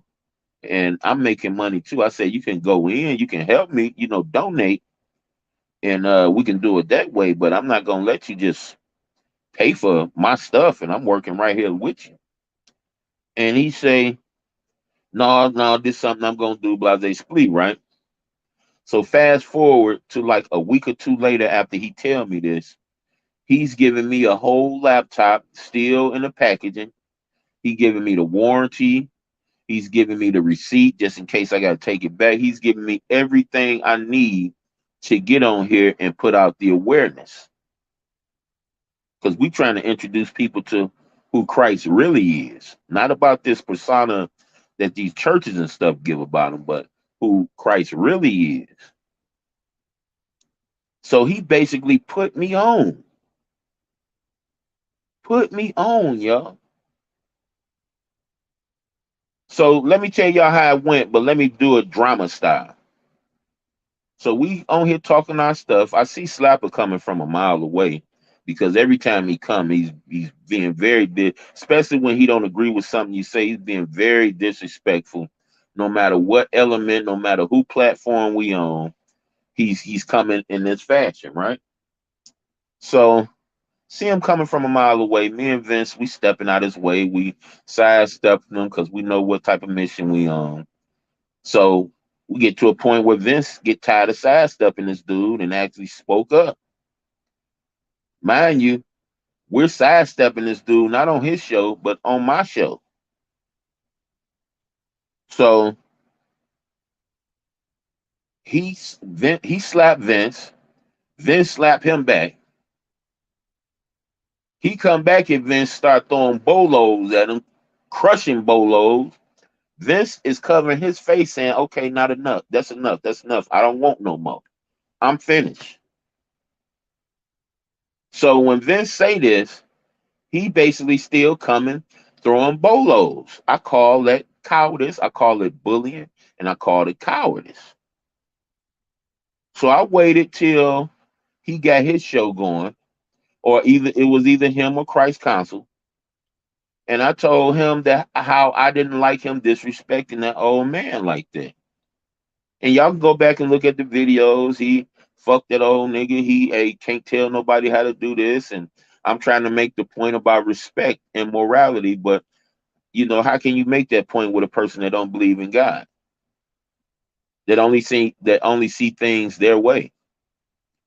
So I came at him and I said, hey brother, I don't like the way you did that old man. That old man is not trying to go there with you like that, but I will. Uh-huh.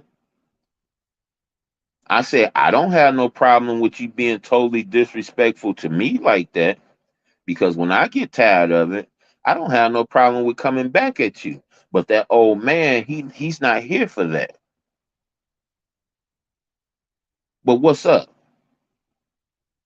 Bring some of that evil, wicked shit you got going. Bring it over here to me. I'll take it on. That's where me and him started at. I never disrespected that brother. Never. I called him out his name, but I only called him out his name because he made an agreement that, oh, you want me? Oh, you want to do this? You troll. You. Well, he told me, y'all, that I was troll food and he was the hyena, and he's gonna eat me alive. That's what he told me. That's where all of this started at. It didn't started by me disrespecting him. It started by him disrespecting me several times. And I said several, I'm gonna say at least 7 times before I even responded. And the crazy part about it, me, Slapper, and Christ Council, we all have the videos to bag everything I'm saying up. Everything I'm saying up. I have proof that this person admitted to lying, to telling lies on me, to other people, out of his own mouth. And I'ma still tell y'all, just like I told him, I love the brother. I just don't love what he's about.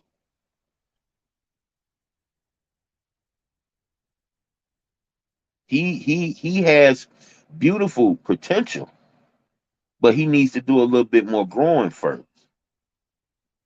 I didn't cast the brother into the lake of fire. I just said, get the fuck away from me. I just told him to leave me alone. That's it. That's it. And I'm gonna be honest. A lot of me wanted to show this person that the role he's taking towards me is not going to end well, as far as what he's trying to do, what he's trying to accomplish. That's what my whole play was. I allowed this brother to think that he had me shook. I allowed this brother to make I allowed this brother uh the benefit of making like his words meant something to me. I did all of this, and behind the scenes I was laughing. I was laughing. You know how you ever heard of some attention is better than no attention at all? See, right off the bat, I told him I was coming for that attention he was giving the old man, that attention he was trying to give me and the old man. I basically let him know I'm cool with that. I can do that, but I don't know if you're ready for me to do that. hmm And since then, y'all, he didn't have t-shirts.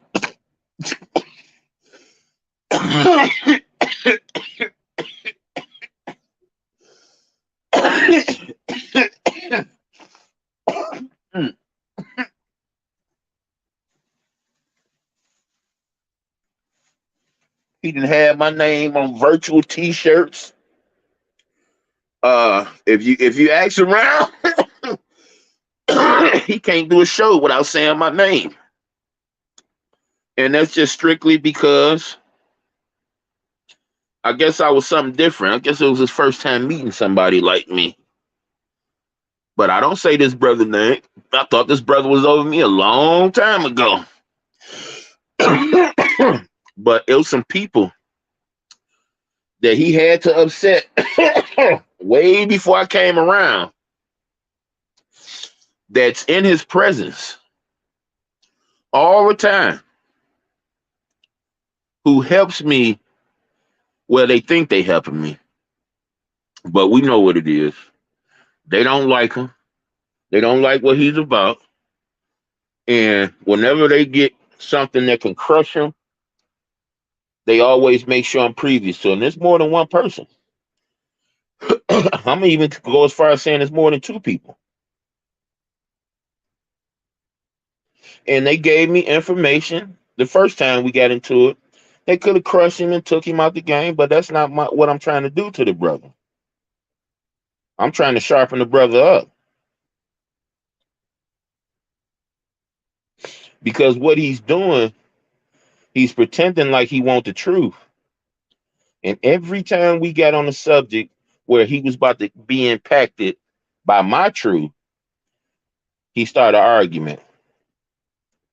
He want to talk about why God give babies cancer. Now we're in the middle of talking about something totally different, and he will interrupt the conversation because he know he's about to hit a brick wall and say, "Well, yeah, I would say that, but why would God give babies cancer? Why do God give babies cancer? Why did the Israelites take the foreskins of the Philippines?" We'll be talking about cooking souffles, and he would just come out with that. Now I don't know what and who and what and where, but you can be involved with something like that. I don't want to be involved with something like that. This platform is a worldwide platform.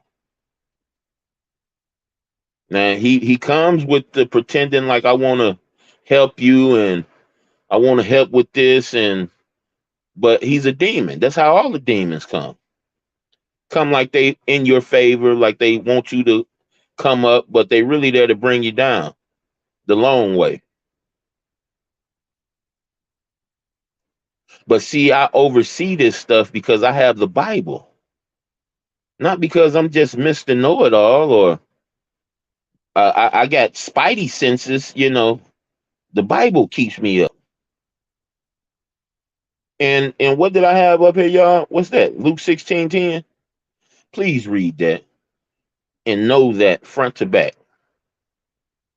Because if a person do you some type of way in a smaller situation, don't ever think they wouldn't do it in a bigger situation. And if a person have your back in a small situation, 9 times out of 10, that person gonna have your back in a bigger situation. 9 times out of 10. So when I seen this brother coming from a mile away with nothing but static, nothing but smoke, claiming, "Hey, I'm an atheist, but I'm still searching for this, that, and the other. My option's still open." But he's like 5 for 5 in conversations where the conversation is about to go deep, and he just ruined the whole conversation. Even the time where I call myself giving him a little elbow to try to hype him up, the conversation we was having a little bit. Even then, after I told him what I told him and apologized, he could have easily calmed down and let other people talk or answer the question. But no, he wanted to keep on being an old ass kid and just interrupt because he was going through his temper tantrum. He didn't want nobody else to say nothing on my show, on my live. But he get back over there to the cronies. He get back over there to the other people that lie right along with him, and it's all my fault. And y'all know what I think about that when people just flat out lie for no reason. If y'all don't know, y'all will find out. I just let them lie. I don't care. Everything done in the dark come to the light anyway. So why would I care about the temporary game, the short game? I play long ball, baby. I play long ball. You talk about the Babe Ruths, the Mark McGuire, the Cecil Fielders. I play for the long ball, baby. I sit on them pitches all day. I make you throw that arm out, trying to disguise and pretend like you throwing a curve, or should I say, like you throwing a fastball and it's really a curve. Like you throwing a curve ball, but it's really a knuckle. I sit on it all day until I get that perfect pitch. and I try to knock that bitch through the clouds when I hit it.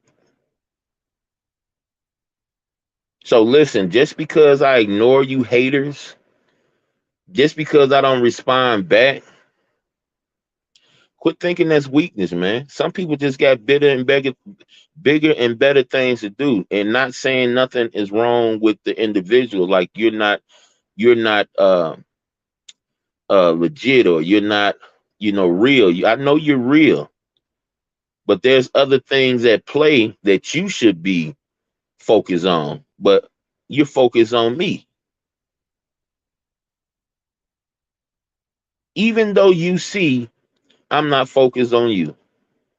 You see I'm not focused on you. I want you people to be around, but there's certain things that have to be done before that can happen. First, we got to grow up. I like smoke. I like a motherfucker, forgive my language. I like a motherfucker expressing themselves the way they want to express themselves. But when you come on my show and we having a conversation, and because I do something wrong or say something wrong, you just detour the whole show. I don't think that's cool. I admitted to my wrongdoing. It ain't like I did something wrong and I tried to act like I didn't. I admitted to it right off the bat and apologized. But that wasn't good. That's not good enough for sick people. Sick people, I don't know what I was supposed to do. Like cam up naked or something, because the dude texted me on some creep shit and text me some creepy shit. I'm sorry, I can't put it no other way. So it's like it's only so many ways I can take it. But look, I was still feeling the brother. Still decided to play along with him just to show him I'm on a whole nother level. And the brother ascertained my real phone number and tried to reach into my real life. That is when I cut the line. And you can ask anybody that mess around, anybody that tell the truth to verify that.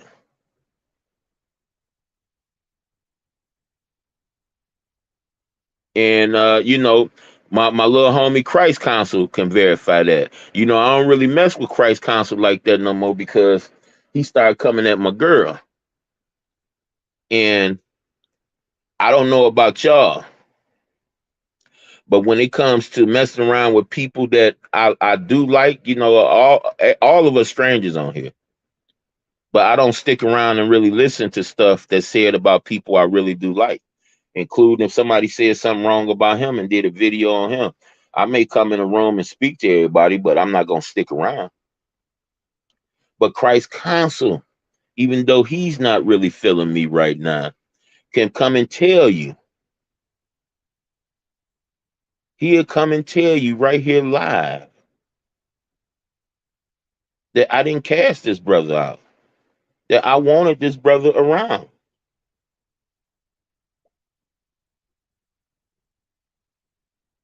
And despite me and CC being at odds with each other, I love the brother, and that brother loved me. He questions some of the stuff I do. I question some of the stuff we do, that he do. We do this on the back end. We do it out of the faces of everybody because we have each other's access. We get access to each other. I treat him like my little brother. And just because we at odds right now, do you think that I would ever say something wrong about him because he's going after a stranger that I take a liking to as far as their delivery and their entertainment on an app? Hell no. Hell no. That's what we're here for. All of us didn't meet each other for no reason. We're either to help each other or we're here to hurt each other. We're either to help or hurt. Me and the brother you just seen, my brother right here. This is my brother. We don't have no we don't have no blood relations, but this is my brother. Me and this brother started off beefing with each other in real life. In real life. Only to end up spending the night over each other's house. Me being obsessed and being with one of his sisters for many years.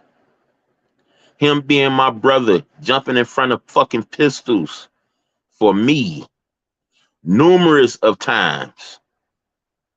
Not just once, numerous of times. This is my brother.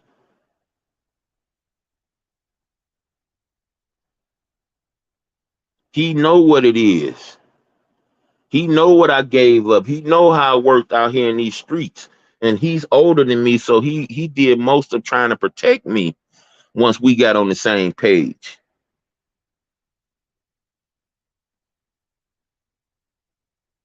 I never turned my back on my brothers. We've been brothers since elementary school.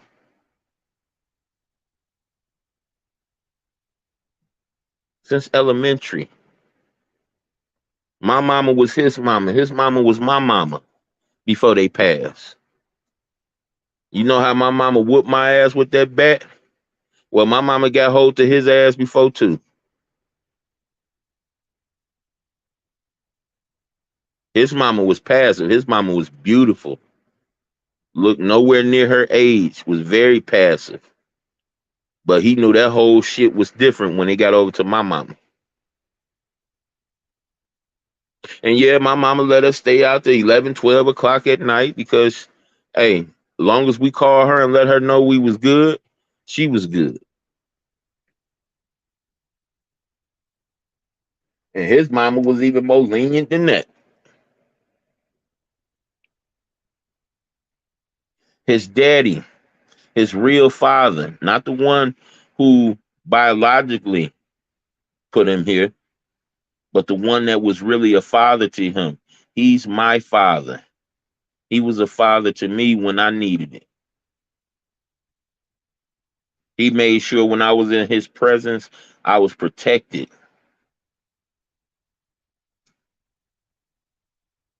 My family.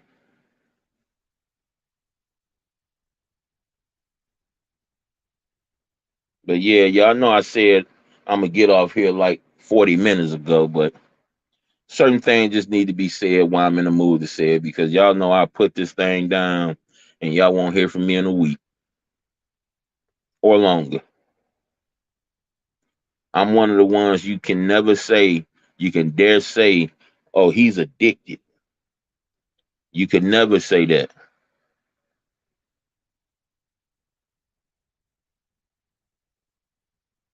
That's the furthest thing from the truth. I am addicted to talking about God though. And that's one obsession, you know, that I'm proud to have. I can never go too long talking about a thing or a person and not bring God or God's word up.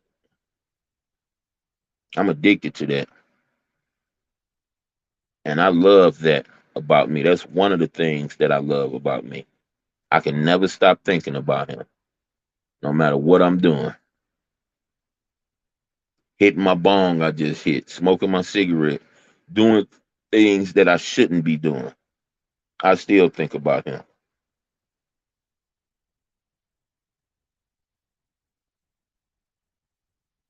But I was thinking about y'all today, people that even cared about if I had anything to talk about or cared whether I woke up today or not. I was thinking about y'all and I said, you know what? I ain't reached out or said nothing in a few days. Let me go ahead and reach out. Let me go ahead and let the few people that do mess with me know that I'm here. Everything's fine. In fact, a few things is a little bit better. A few things is not so much better.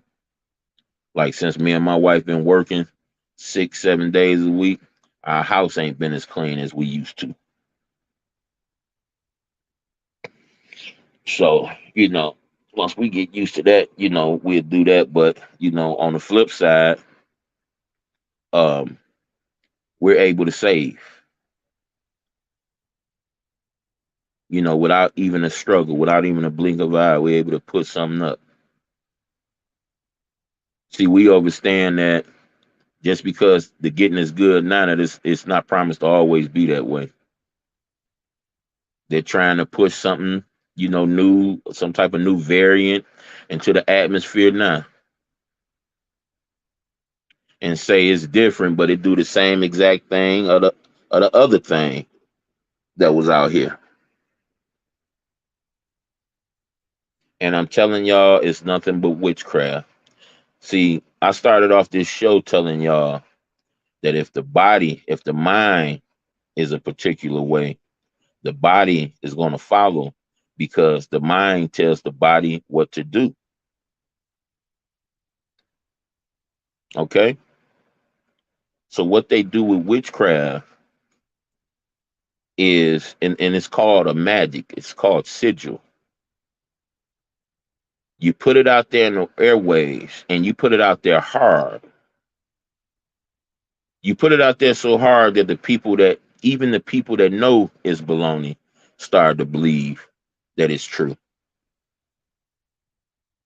And once you do that, mentally, people, some of us weak-minded people will start exhibiting certain symptoms that they tell us that's out here. We start exhibiting and experiencing things that's different because we may have seen somebody with some type of bumps that look like this thing they saying that's out here. And then we say, oh, we was too close to that person. Maybe this is what's going on with me. And there you go. Because your mind is telling you what to experience. See, we learned this on the Matrix. That's why I always use the Matrix in reference to our reality. Because what the Matrix helps us do is understand that your body is only used for energy. Your mind is what makes everything real. And if your mind believes is real, then the body will follow. It's one of the oldest tricks in the book. It's done to us every day on television. Every day, especially by our media. Do y'all know where the term media comes from? It comes from the word medium. And I'm not talking about the size of a meal when you go to McDonald's. You did. When I say medium, the term medium comes from the astrological terminology, with dealing with the spirits and, the things that don't originate with God. You have a medium where you address the spirits. It's what your fortune tellers, what your psychic readers and things like that have. It's called a medium. And it's no different than our news broadcast, the media, the voice that makes everything real. It's magic, y'all. Now you may think that what I'm saying is trying to, um, excuse my French, fuck you up mentally. But in all actuality, I'm speaking nothing but love right now because this is truth, unadulterated. And this is what they've been doing to us the whole time. You want to know how much of a joke our reality is? Brittany Garner, right? Brittany Garner. Let me tell y'all how dumb that we are to them. Now she's going to jail for 9 years for having a vape pen, right? And listen, I promise you, you better not shed a tear for this woman. You better not,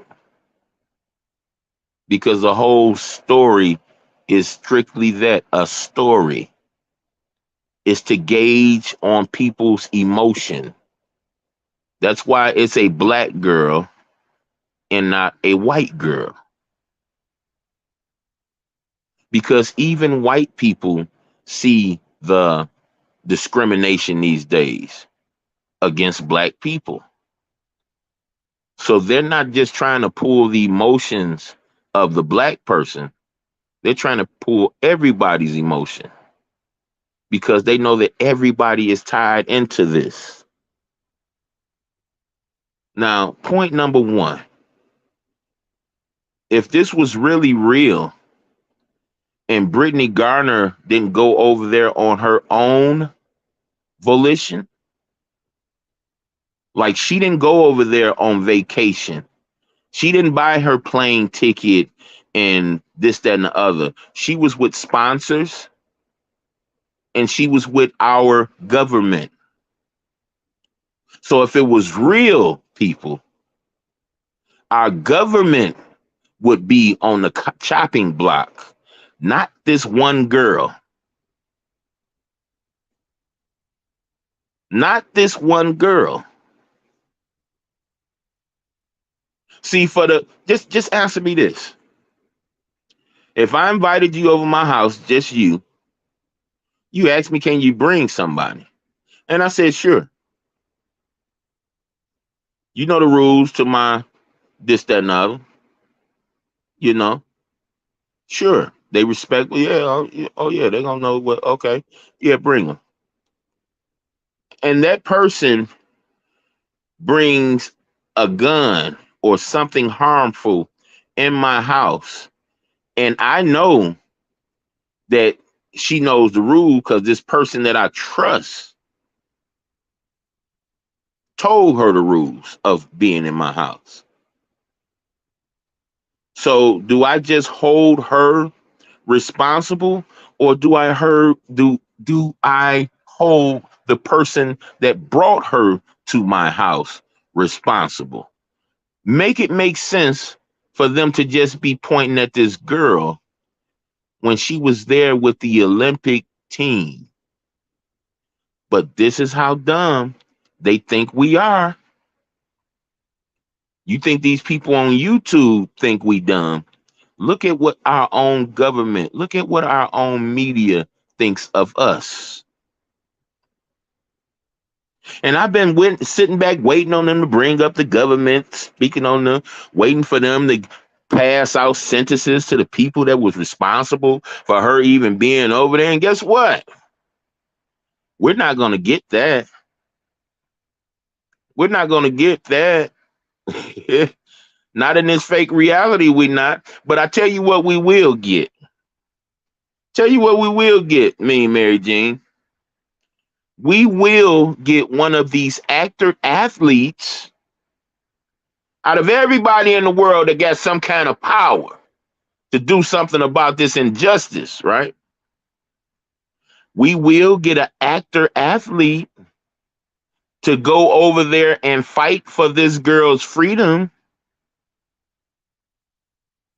Dennis Rodman, according to Brother Ramon TV, it said that he's going over there to fight for Britney's freedom. And I said, wow. So the people that's responsible for her even being over there is not going to step up, but a ex actor athlete is going to step up. How you like that for your real reality? How do you like that? Am I helping you see things a little bit clearer now? Am I helping you? Because if you believe that as a reality, then you just as fucked up as they want you to be. You remember him going over there to talk to Ken John Il? See, understand this. This is all a show. It's all a show. It's all a joke. Watch how mad. Go to some of these chats and watch how mad they be at you. Just pretend for me. Pretend that you don't believe none of it and watch how you get attacked. Go ahead. Go over there to somebody that's talking about it nonstop and say this whole thing is a hoax, it's not real. And watch how you get attacked. Yeah, they have agents everywhere, but it's really people that's really invested in this and actually think that it's a thing. They actually think it's real. And nothing could be further from the fucking truth. It's not real. It's not. So when you can answer that question, how I sign papers, get permission, how I'm under the protection of my government and my Olympic team, and I get caught with these things, nobody else is responsible but me, a participant. Stop. Stop, y'all. Stop believing that damn TV. It's not there to help us. It's only there to help control us. Now, what I'm dishing out right here, right now, you ain't got to pay for this. Only thing, you ain't got to pay money. Only thing you got to do is pay attention. Ask the questions that really matter. Ask the questions that really make the most sense. And look, they're usually always the simplest question to ask. It's usually nothing technical about the questions that's needed to be asked. Simplest thing in the world. But I just want y'all to see what I see. That's my only desire. Even if I'm seeing an illusion, a delusion, I want y'all to check it out for yourself.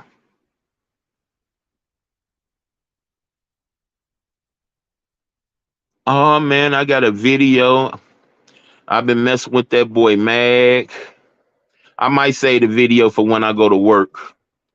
But I was looking at a video and they was talking about these chemicals that survive in water for a long time. I put it like this.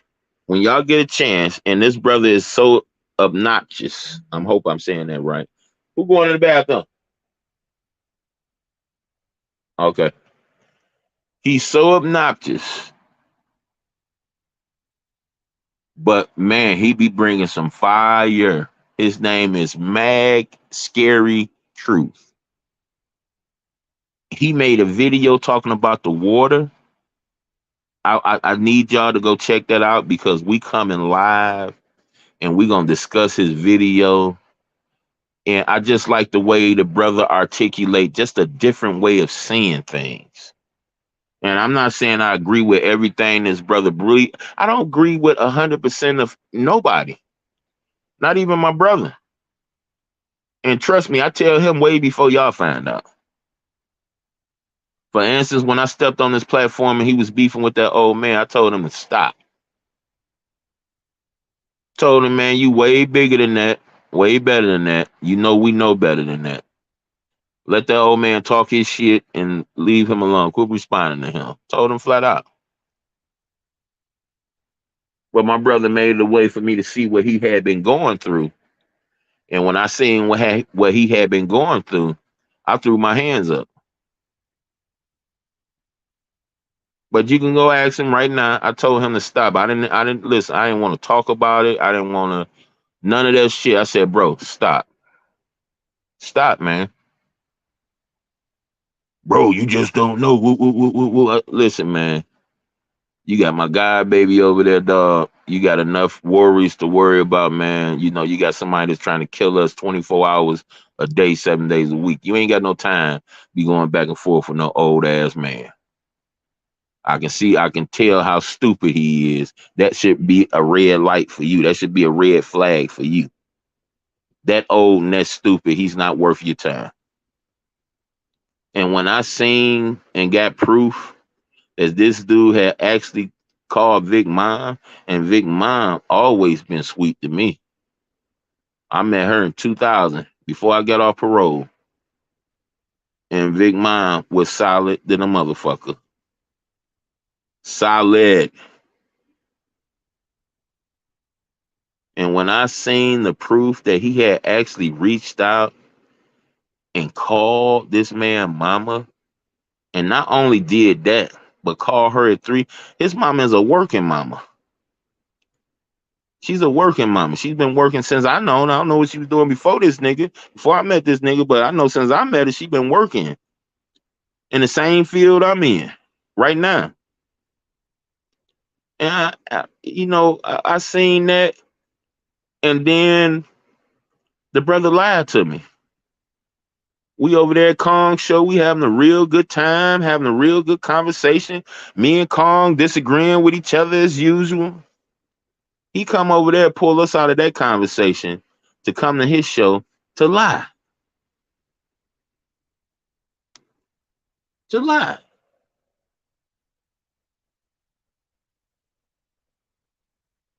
And I threw up my hands. I said, okay. And I asked him one question, y'all. I said, listen. And I knew the truth behind it because I know Vic's style. Me and Vic don't agree on a lot of stuff, but I still know his style at the end of the day. Now, unless he graduated to being a creep, I knew Vic didn't reach out to this dude, mama, on no disrespectful shit. I already knew. So I asked him a question just to see where he was going, because Vic didn't already let me hear it on behind the scenes. But I'm judging myself at this moment because I'm thinking like, well, when Vic let me hear it, did I make sure I heard everything, or did I just make sure I heard what Vic wanted me to hear? So when I go to his show and I asked him and he lied to me, I went straight to Vic because I looked up on my feed. Vic was doing the live at the same time, and the feed said ZX lies to my brother. So soon as I come over there, before I can get the question all the way out, Vic already got the evidence right there, showing me when he reached out to this dude, mama, showing me how early this dude reached out to his mama. So I threw my hands up. I was done. And I said, fuck that old man from that point on. I don't want nothing to do with him. But I still gave him a chance. I said, well, Vic, you might not this, that, and the other, but still in the beef with him. And I'm not trying to sound like I'm a shot caller or nothing like that.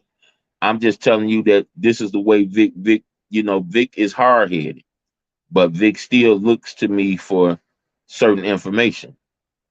He still got that much sense. I said, bro, in the beef, man, you ain't got time for this. I said, me and Vic had made promises to each other once a certain standpoint get reached that we would start doing what we were supposed to be doing. And that's bringing people's awareness up on who Jesus Christ really is. Because Vic didn't know who Jesus Christ really was at one time. He didn't know who God was at one time. I put it like this. It took for me and Vic to know each other for about 6 or 7 years before I asked him about God. And y'all know Vic hard headed, so it ain't like I said something once and he was on it. We had many conversations before he couldn't fight it no more. And to me, that's who Slapper kind of remind me of. Because Vic was on the same tip. And not only they, have a little favor each other, but I'm looking at him like I looked at Vic. Like, okay, this gonna take a little while, but I'm willing to do it with him. But too many other weird things happen before we can even get to the point. So I just say, hey, maybe another time. I heard a river in Portland is contaminated. Fish are dying, birds are dying because of the fish. Yeah, this ain't listen. The New World Order is at the doorstep. And the New World Order is just all about control over everything. Water, air is control. Nothing but control. And it's here. So, did y'all forget about the 5G rays already? Should it be a surprise that fish and birds are falling from the sky and dying? Should it? Y'all remember them having to postpone the 5G unleashing because the airports was affected by it? Shouldn't be no surprise. See, what they did was make you forget about the 5G rays because of the CV, the C19. So they kind of did a troll witchery on you and made you forget about the 5G rays because everybody was doing videos about the big old towers that was going up by the schools. And plenty of people was going to Congress complaining about them, including a whole lot of scientists and doctors. But when that C19 hit the platform, everybody forgot about that now. Everybody forgot about that. Hey, CC, did you realize, bro, how they didn't shut my damn government phone down? Did you realize it, dog? That's all right, because you about to get this new boy. I ain't been using this new boy for nothing but my camera and stuff, but you know what I'm saying? I got to use it now because they didn't shut down my government, boy. It's amazing how a man who believes in JW, now listen to this. I believe in JW, yet talk about conspiracy theories. No, see, you only call it conspiracy theories. You only call it that because you're programmed to call it that. We don't call it conspiracy theories. We call it truth, especially when we got proof of it.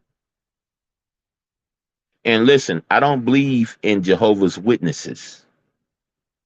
That's what JW mean. I believe in Jehovah God. Okay? See, you got a lot of things right. You just got it in the wrong places, Scotty. See, I figure if you come in a different name and come with a different personality, that you can actually get some points across. You just got them mixed up. Just got them mixed up. That's all. But I don't believe in man. I don't believe in believing in man. In fact, earlier in this live, I expressed how believing in man got me caught up and how I had to keep on reminding myself being a human being. And listen, you think that I share a lot of views with Jehovah's Witnesses because I know where to start as far as truth is concerned, where to start at? You think that I don't have a lot of disagreements with them? Jehovah's Witnesses, some of those people are just as much brainwashed as any atheist. It's no different in the church. It's no different in the mosque. Quit believing what these people on TV telling you. Everybody is under the same programming. Nobody is different. Nobody is exempt. Nobody. And that's just the truth of the matter. What I bring is nothing. First of all, what is a conspiracy? Something that involves more than two people, right? Or should I say more than three? What is a theory? A theory is a thought. A theory is like guesstimation. Okay? I'm not bringing no thoughts or no theories, no ideas. I'm bringing facts and actions to bag up those thoughts I once had. They used to be theory, but I started seeing what was right in front of my face. So see, once you see what's right in front of your face, you don't need the theory, theorize anymore. All you got to do is record the information. Now, how can you call something? That's what I wanted to speak on next, MMJ.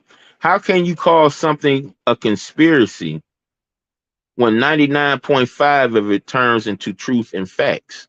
Because all the things that the conspiracy theories talked about 20 years ago is indeed happening now. So where is this? Why are we, those of us that's supposed to have some type of intellect, why are we still calling things conspiracy theories?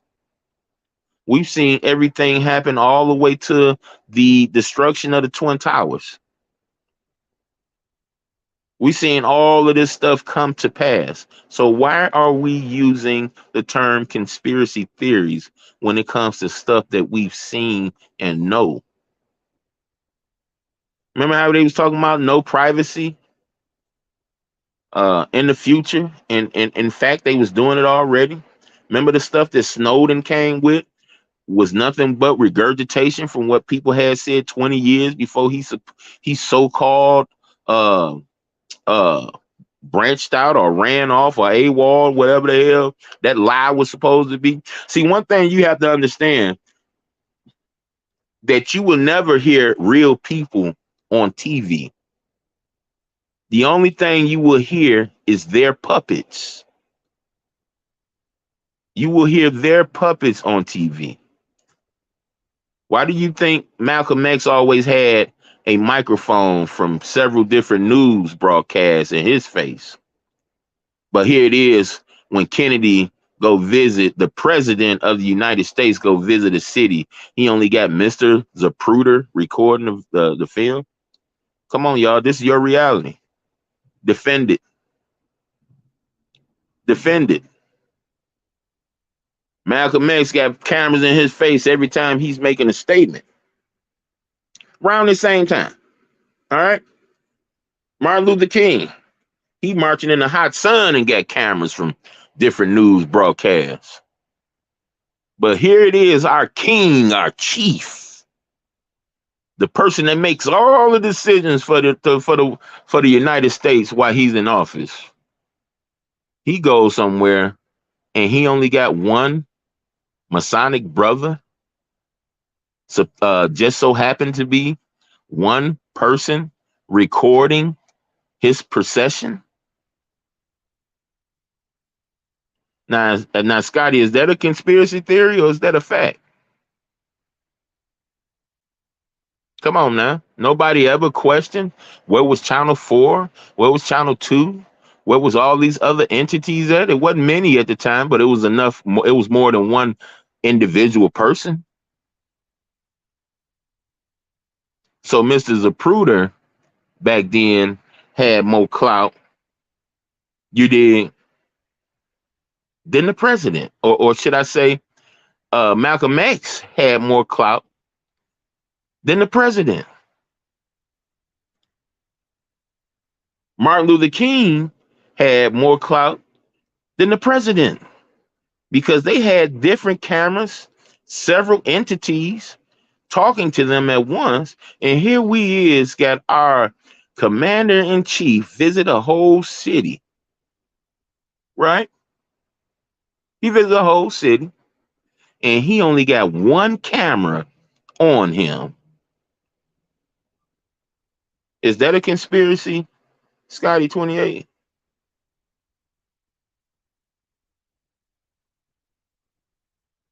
Oh no, you wasn't answering to that. I want your answer up there. Is that a conspiracy or is that our reality? Uh-oh. See, Mary J. No, see, I don't think Scotty was worthy of that information. I don't think he was worthy of that. Yeah. And see, it wasn't nothing until this date she put right here. And see, this ain't what she just wrote right there. That's not a conspiracy theory. That's not a conspiracy theory. That's actual factual, brother. That's what they term. So when they put their program game down, that's what you had to revert back to. And that will disassociate anybody that's paying attention to you away from the conversation. What's that question again? Oh no, that would which one? The question that Scotty Roll?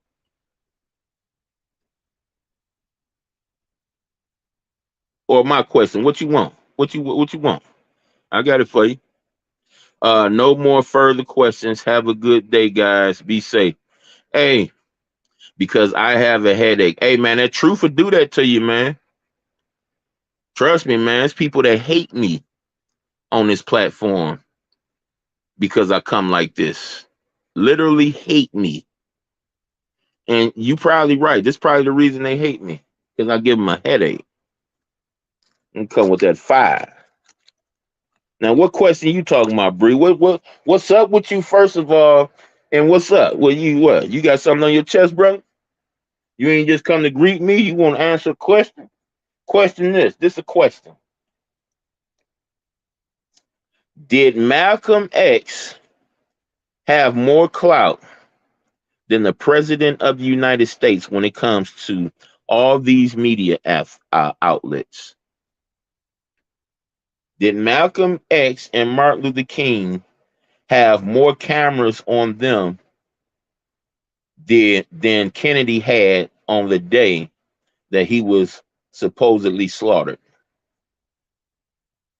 Come on. We're going to put on the Jeopardy music for your ass. And is that a conspiracy theory or is it the truth? Hmm?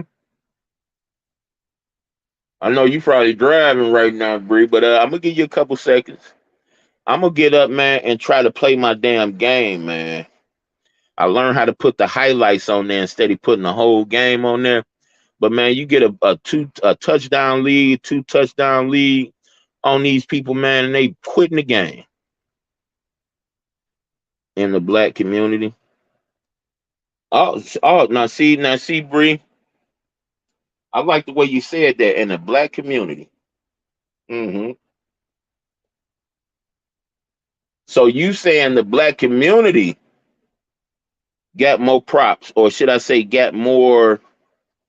Uh, the media cares about the black community than it cared about Kennedy. That you saying that part? The same white racist supposed to be people, they care more about the black community than Kennedy, right?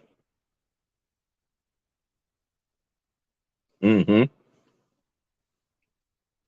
Mm-hmm. I would have to say so too, because that's what the proof say. Which brings us to another form of hypocrisy. Because my whole life I was taught it was the other way around. Mm-hmm.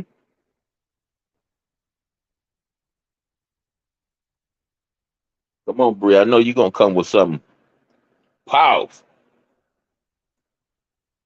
See, me and Bree, and if in case people around it don't know, I know him in IRL. I can rub him the wrong way, no homo. I could elbow him. I can call him out his name, and he's not gonna disrupt the whole conversation. He's gonna laugh it off. He's gonna laugh it off, not because he know me and this, that, and other, because he's a grown man. He wanted to fuss and fight. He got the ability to do that in real life. But when he want to have a conversation, he have a conversation. No, I'm saying that MAK and Malcolm X had more clout within the black community as it relates to influence. Yeah, but check this out. This is what I'm trying to the picture I'm trying to paint. I thought we wasn't running shit. I thought the white man was running shit. So if the white man running shit, what do the media care about what clout the black community has? The black community found out when he got killed. and I'm talking about Kennedy. They made sure those cameras, those mini cameras, was in front of Malcolm X when he said the chickens come home to roost, and referring to this president. So he was important there. And yeah, in control the whole time. I like how the real controllers created racism just so you won't know who the real controllers are. I like that in them because it tells you a lot about how intricate their programming is. That's why it's a beautiful thing to let people get on here and not cut them off every time they're talking, because the more the person talks, the more they tell you about themselves inadvertently without them even knowing it a lot of times. That's why all this. That's why we have two ears and one mouth, because we should be doing more hushing and listening than the reciprocal.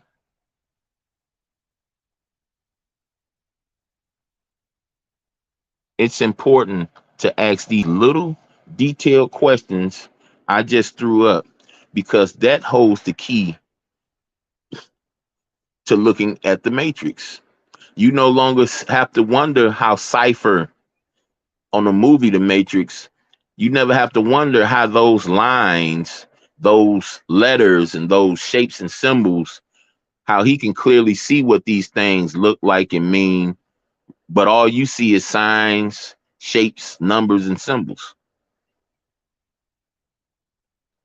See, when you ask the less technical questions, when you ask the questions that's right in front of your face, then you start to see a different looking picture. It's like, oh, yeah, okay. I ain't really paid no attention to that, but yeah, that's something intriguing right there. That got my attention. See, that's what the small questions do, the right in your face questions. Like, it's preachers out here that I listen to that actually think that God just speaks through people that listen to him, or let me see how to word this. I hear that people that think that God is just subject to having the people that does what he say to save lives. And my question to these preachers is, if God spoke through the mouth of a donkey, and we all know donkeys can't talk, but if God enabled a donkey to speak to save somebody, you don't think he will empower a drunk? You don't think he would empower a crackhead, a meth head? Now we talking like thousands of years ago, he empowered this donkey to save the life of the donkey's master, who happened to be a prophet of God. He beat that donkey. The donkey kept on going to the side of the road. Just imagine you driving your car, and when you get to a certain point, your car just veered to the side. You bag your car up out the ditch, get back on the road, you get back to that point again, and your car veered to the other side. So when his prophet recognized this donkey was doing this, the prophet started whooping the donkey. Get your monkey ass back. And the donkey say, hey, why you keep whooping on me? Have I ever did something wrong to you? And dude say, no. See, he not even realizing he talking to a dog, a donkey at this point. So he said, no. He said, haven't I took care of you and made sure you need to go here and need that since the days when you was when you was young, when I was young? Why you do me like this? And he said, well, because I'm telling you to go do this and go do that, and you choosing to do. And when he looked up on that road, he seen what the donkey was seeing. Now, y'all know angels we can't behold because they're spirits, but they do have the power, or should I say, God does have the power to allow us to see him if that's what needs to be done. So, dig this, the prophet looked up and he seen an angel with a sword pointed right at him. Like as soon as he would have crossed that threshold, he was dead. He was dead. But the donkey was saving his life, and this dude had no idea until his eyes were open. And then you think that God is different, huh? You don't think that God can speak through a rock if he got to? If that's what's going to accomplish what he set out, or should I say, if that will make his word become real, your car talking to you is more feasible than absolutely, brother. Absolutely. It's more possible today for your car to do that than a donkey. But I'm telling you, this was done thousands of years ago. And the creator did this. So who are we to say that even you as an atheist who always try his best to show some type of disrespect towards God when we're talking about God? But see, you got to understand, it's not being accounted to you for that because you don't believe. If you believed, you would know better. And because you don't know better, because you don't believe, it's not being accounted to you. If God is real, of course, he can talk through a rock. Absolutely. He can talk through anything or anybody. So who are we to dictate who, those of us who do believe, Bree, not you. Those of us who do believe, who am I to say, oh, that motherfucker a crackhead? God ain't talking, he ain't saying nothing that God won't. Who am I? A person that kept on. I'm no better than the nation of Israel. God saved me, I go back. God saved me again, I go back. God saved me. I'm no different than that. I can't talk. I can't throw no stones. I can't.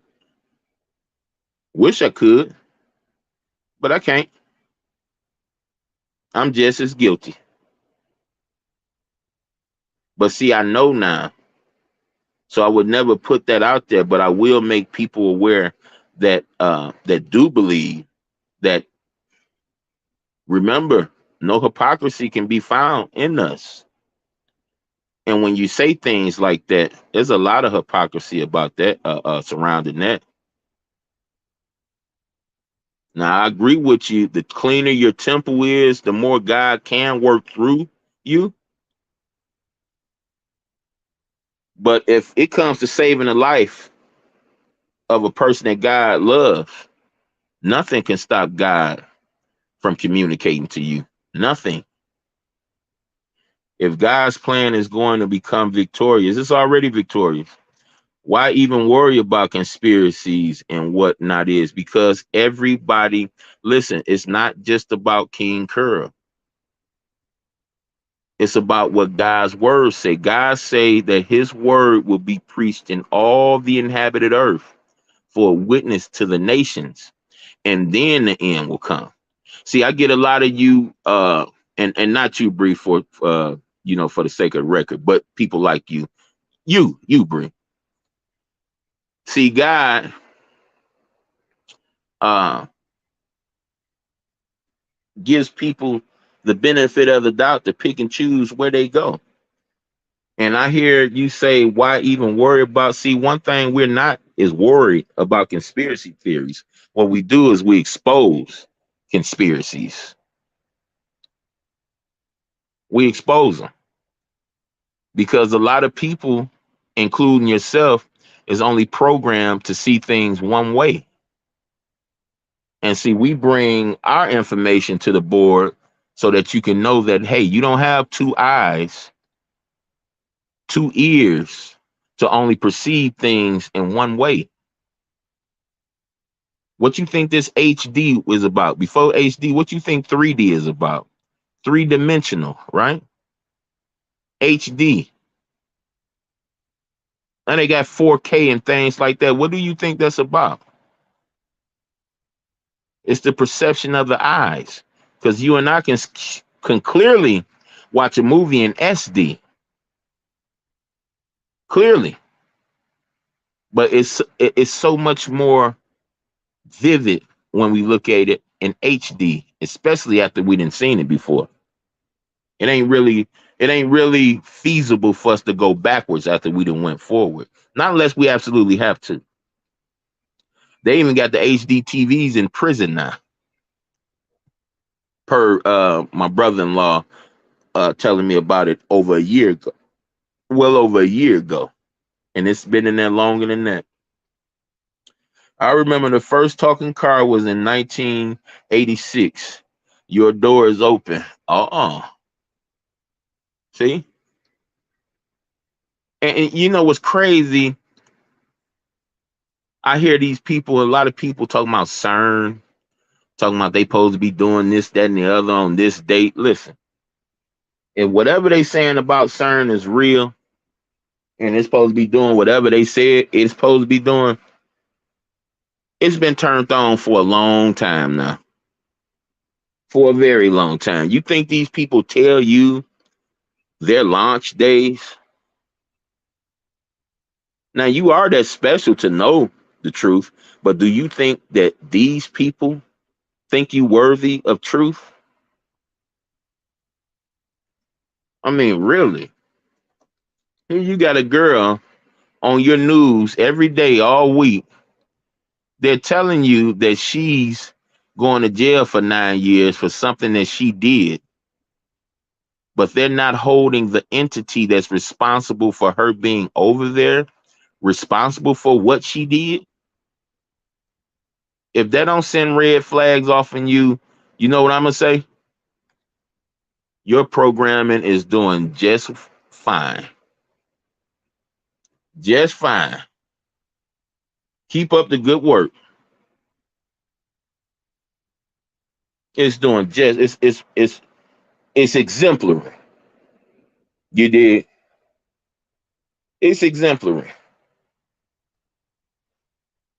Uh to my knowledge,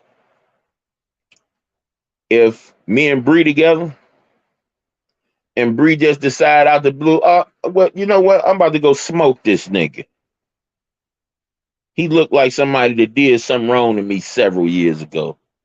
And I'm in the car with him. He do the act and I stay in the car with him. See, when that CCTV pick up that video and it shows I'm in the car with him, guess what? I may not do nowhere near as much time as he's going to do, but I'm going to be reprimanded for that. Just for being there. I got a brother-in-law that just got out of prison for over 16 years that can tell you the truth about that. You did? But in this situation, high profile, more people responsible. Oh, she's the bad guy. These people who should have checked her bag and made sure everything was solid before she even got on the boat, they're not responsible. She is. Hey, programming working just fine. Everyone has not necessarily experienced spiritual revelations. Do you agree? Yeah. Everybody got to take their own path. Yeah, I agree. I've always agreed with you with that. But I know you got a point you want to get to by saying that. So come on with it. But yeah, I agree with that. That's why I'm patient. You know what I'm saying? It's not my truth at the end of the day.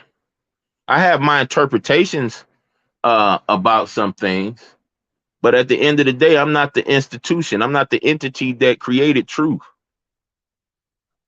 So it ain't like the things that I bring to the forefront. This is stuff that, you know, that's pro curl. I don't like none of this stuff.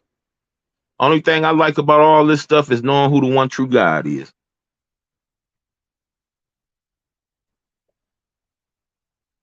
Not having to question about this. Most of my life, I was waking up questioning God's existence. I don't do that today. I done been on both sides of the fences, and I'm here to testify today that that's something about this world that I don't have to question. I question many things, but I don't have to question that one no more. Ain't no need to.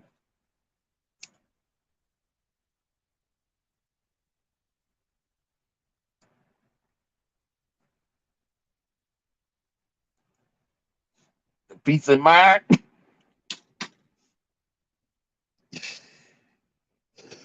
The peace of mind that I feel every day, I be want other people to feel it too, especially when I see somebody stressed out, especially when I see somebody look like they being stretched.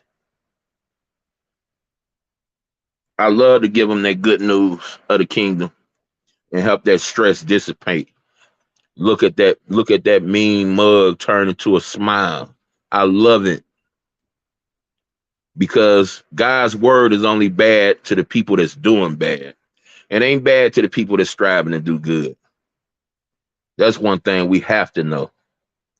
If that's the case, then see, I knew it was a point. Someone who says I don't believe in God should be very understandable. Somebody that says I don't believe in God should be very understandable. I'm kind of mixed up with that. I thought you was aiming at me, but it seemed like you ain't. Make that a little bit more so I can make sure I'm reading that right. Uh, uh, if that's the case, then someone who says I don't believe. No, no, no, no. Hold up, back up. No, I wouldn't say that they not very understandable. I would have to question that. I would have to put that to the fire and see if they just don't believe in God or they just don't want to believe in God. See, it's a difference. See, I was a person that knows how both of them feel. There was a point where I didn't believe in God, and there was a point where I didn't want to believe in God. See, those are two different walks. The one that don't want to believe in God, ain't nothing you can say or show him that's gonna change his mind. The one that do want to believe, they're gonna go through every avenue. They're gonna scratch every surface until they find something that resonates with them. A lot of us, like myself, has thought we found something that resonates, but we get to a certain point where we see some hypocrisy going on, some contradiction going on. And that causes us to do even more research, to even doing more praying. Because when you really want to know, God knows you really want to know. As soon as you realize you really want to know, God knows that you want to know. But if you just sitting back waiting on a stack of files to fall in your lap, you on the wrong path. That would be a Disney type path you want to take. But when you out there in the middle of the ocean and you got a little hole in your boat and you pray to God for deliverance and he sends somebody out there that you don't like, that you don't care to listen to, and they're out there to save your life. But you thinking I prayed to God, this person don't believe in God. They're not there to save my life. They there to do something stupid. And you turn down that help, what do you expect God to do? You prayed to him, he sent somebody for you, you turned it down. What you expect God to do? He already did what you asked him to do.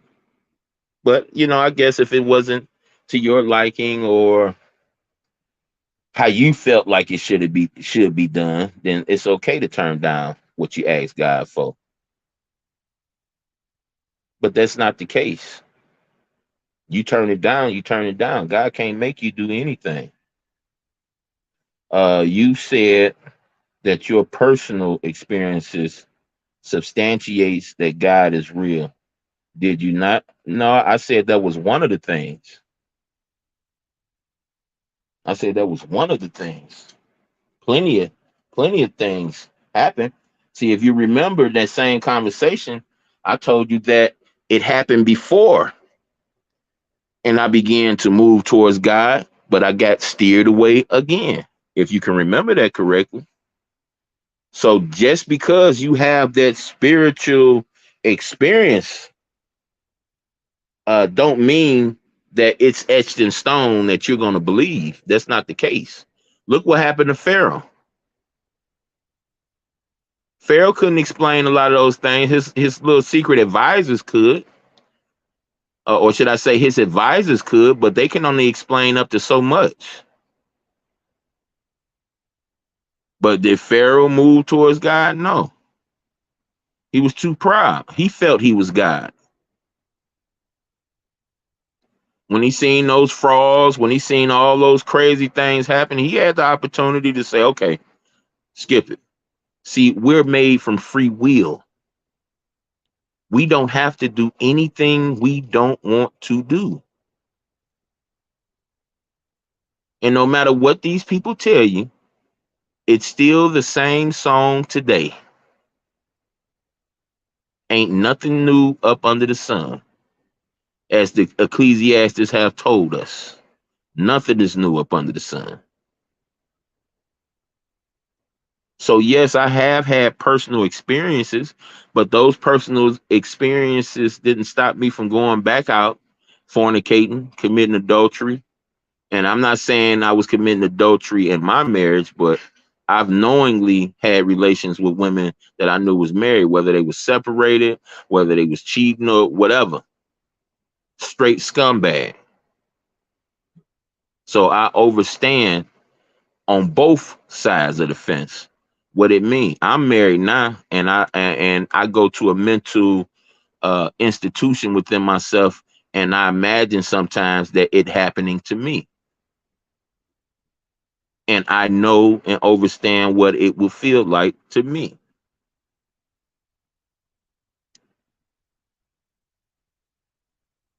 So, you know, I'm not just look on the outside looking in. When I told you, when I shared with y'all that I wasn't shit, I wasn't saying that because it sounded good and makes sense. I was saying that because it was true.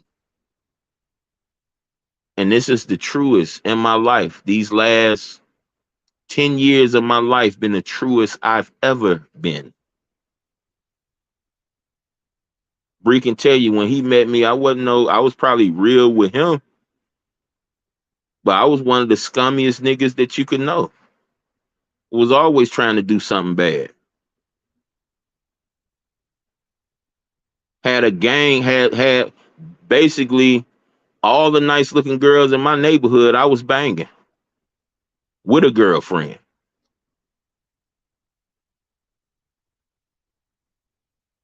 So what was the most vital pieces of evidence that proves to you that God is in fact real? Shit, man, everything. It was when I was younger, it was the scripture I used to run past that said that God's creation um explains his existence. I didn't fully understand that, growing up, but I fully understand that now. It's like a lot of things you have to look within yourself, but most of the things that tells me God is real is everything. One thing that I really like to feed off of is the fact that the world hates God. Um, the spirit that animates from the scripture. You know, you get a lot of people to say God killed babies, God killed all this, God killed that. Yeah, but God was telling these people for hundreds of years to change their ways, that they were offending him, you know, offending the person that's responsible for you actually breathing. See, a lot of narcissist people don't understand what that means. But see, I have a mama that raised me by herself. And if my mama told me that I was offending her in some type of way, disrespecting her, see, my mama has something that followed that that helps you understand that a little bit better. She had an ass whooping for you. Yeah. Was my mama the originator of ass whoopings? No. Was my mama a firm believer in God? No. Did my mama raise me to believe in God? Hell no. But for some reason, she used the same tactics my heavenly father used because, well, I didn't know at the time, but because she loved me. She would warn me, hey, don't do this, hey, don't do that. When she warned me too many times, she said, hey, I'm gonna beat your ass. I come back in here and these chores ain't done after work, you know, and you got so many hours after school to get it done. I'm gonna beat your ass. This garbage ain't took out, this dog peeing ain't cleaned out. I'm gonna get you. And the strength of my mama, which I didn't respect at the time because I was the recipient of their ass whooping. I thought it was a dislike, but it all comes out that it was love. Keeping myself clean, keeping the house clean, chores, responsibility, all of these things were skills that's at play right now. And look, they don't feel like a burden right now because my mama is responsible for me getting into the process of doing these things as a kid. You see how that worked?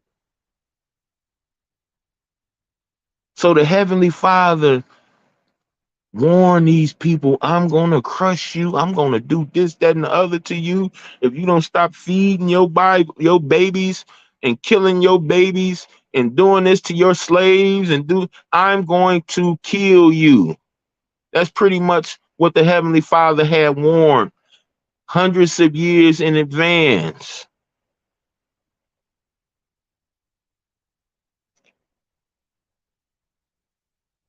You belong to him at the end of the day.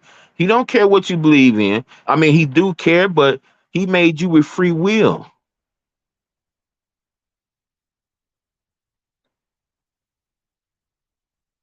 So yes, he care about your life because you belong to him.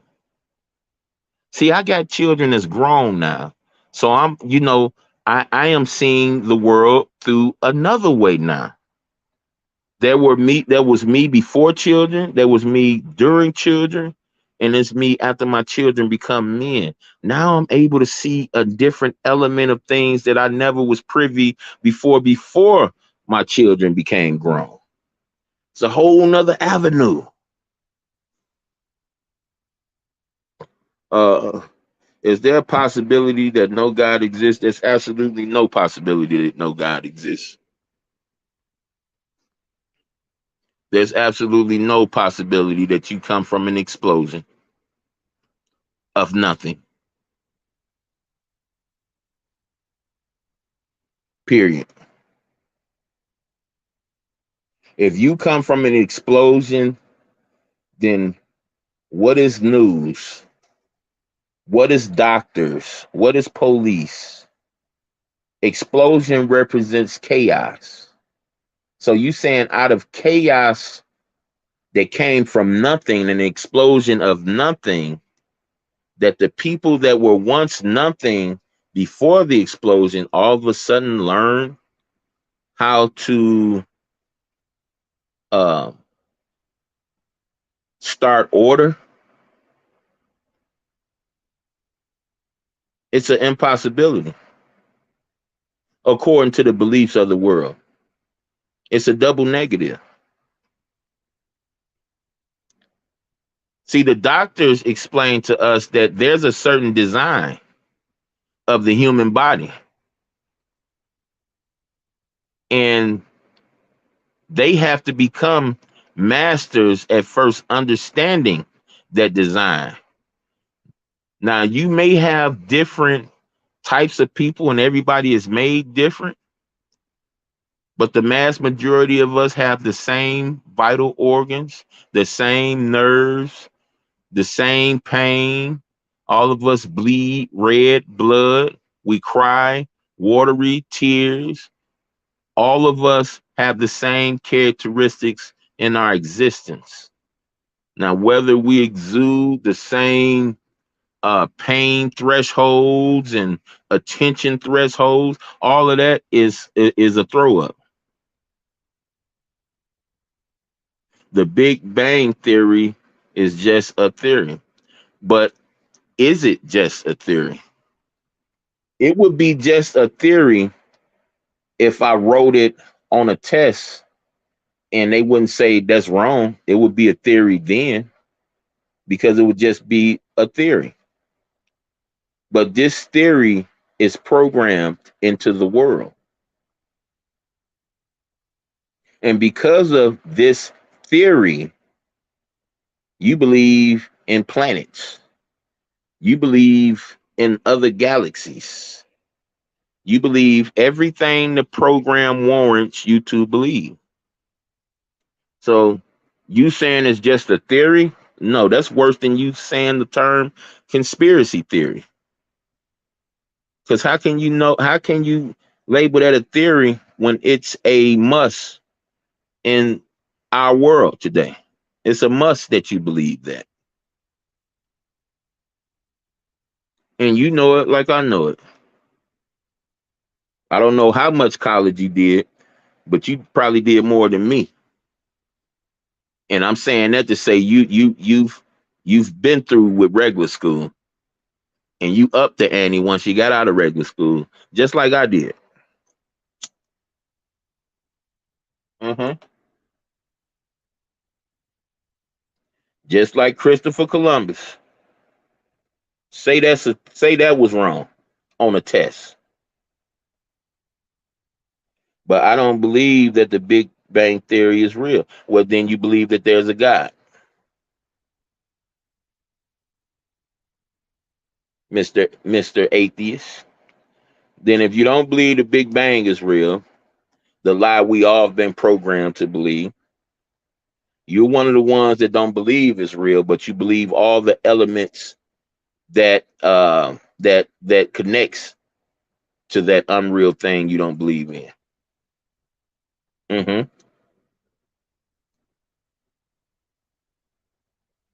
I'm wait. Hey, you know I'm patient. Hey, you got my attention. I'm on hour 3, baby. You know you got my attention. I ain't ended this live yet. You know it, baby. Hmm. Gotta believe in something. See, I know people that say, "Well, I ain't no slave. I ain't." They talk about me being a slave of Christ. I ain't no slave. You actually call yourself a slave? Well, you are a slave.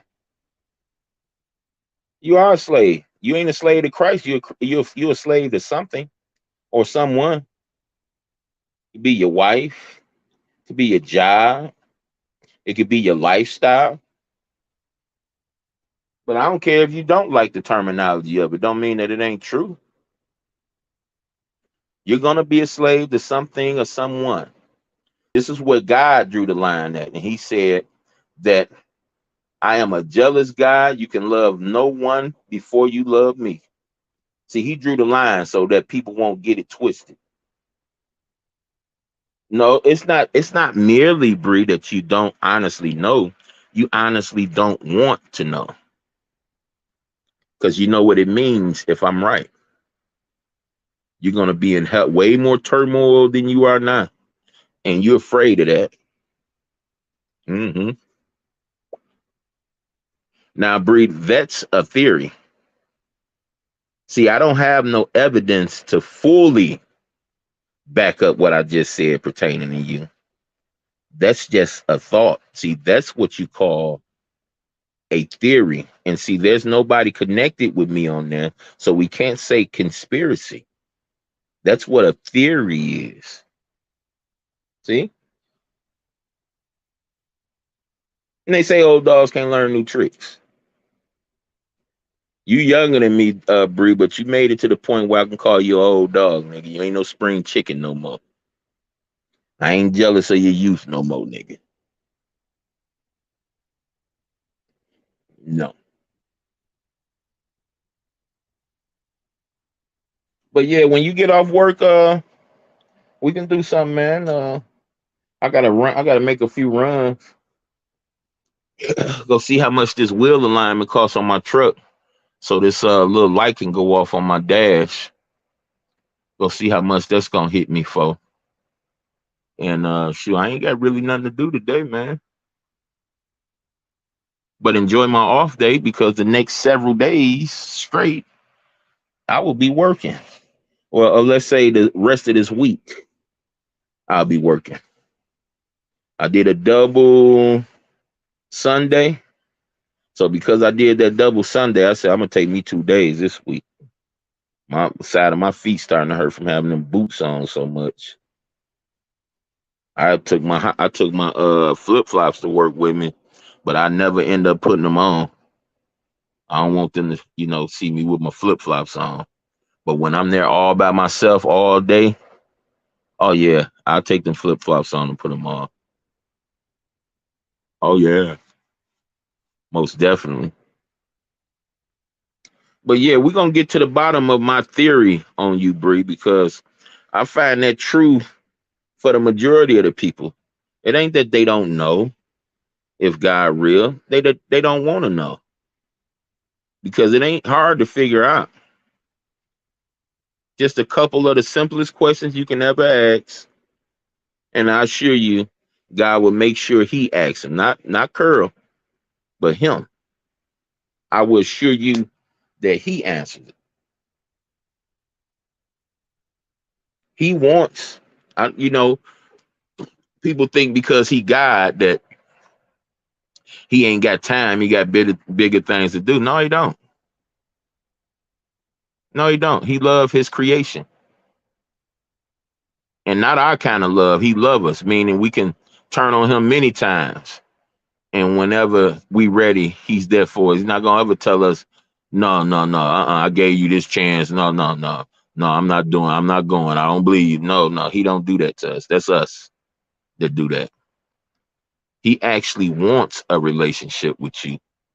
Why you think these people try to keep you from praying? Praying is the most powerful weapon we got in this world. Why do you think He don't want you to think He real? Why do you think the world don't want you to think He real? Our society is controlled by nothing but witches and Satanists. The witches don't know they're Satanists, but they know. They get to a point where they know what they are and what power they're using. They get to that point. We're totally ruled over by witches and Satanists. Why would they want you to believe in God when you can throw a monkey wrench in all their witchcraft? I mean, come on. If I truly believe and don't want to believe, then that means I know I'm going to hell. See, I don't believe in hell. Are we all going to die? The scriptures say some of us won't taste death at all. And not saying us per se, but some people that are living, when the end finally does get here, the climax finally does arise. Some people won't taste death at all. So I'm gonna say that's a negative right there. The thing is, I don't believe in hell, the devil, or anything spiritual. Well, see, I'm agreeing with you on hell. Hell was a translation given to us by the Catholic Church.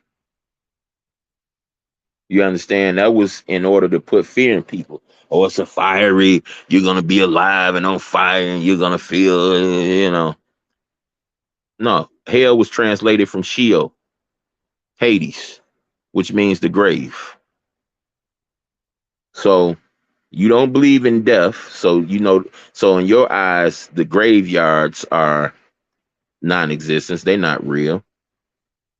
Um, you don't believe anything in anything spiritual. Hmm.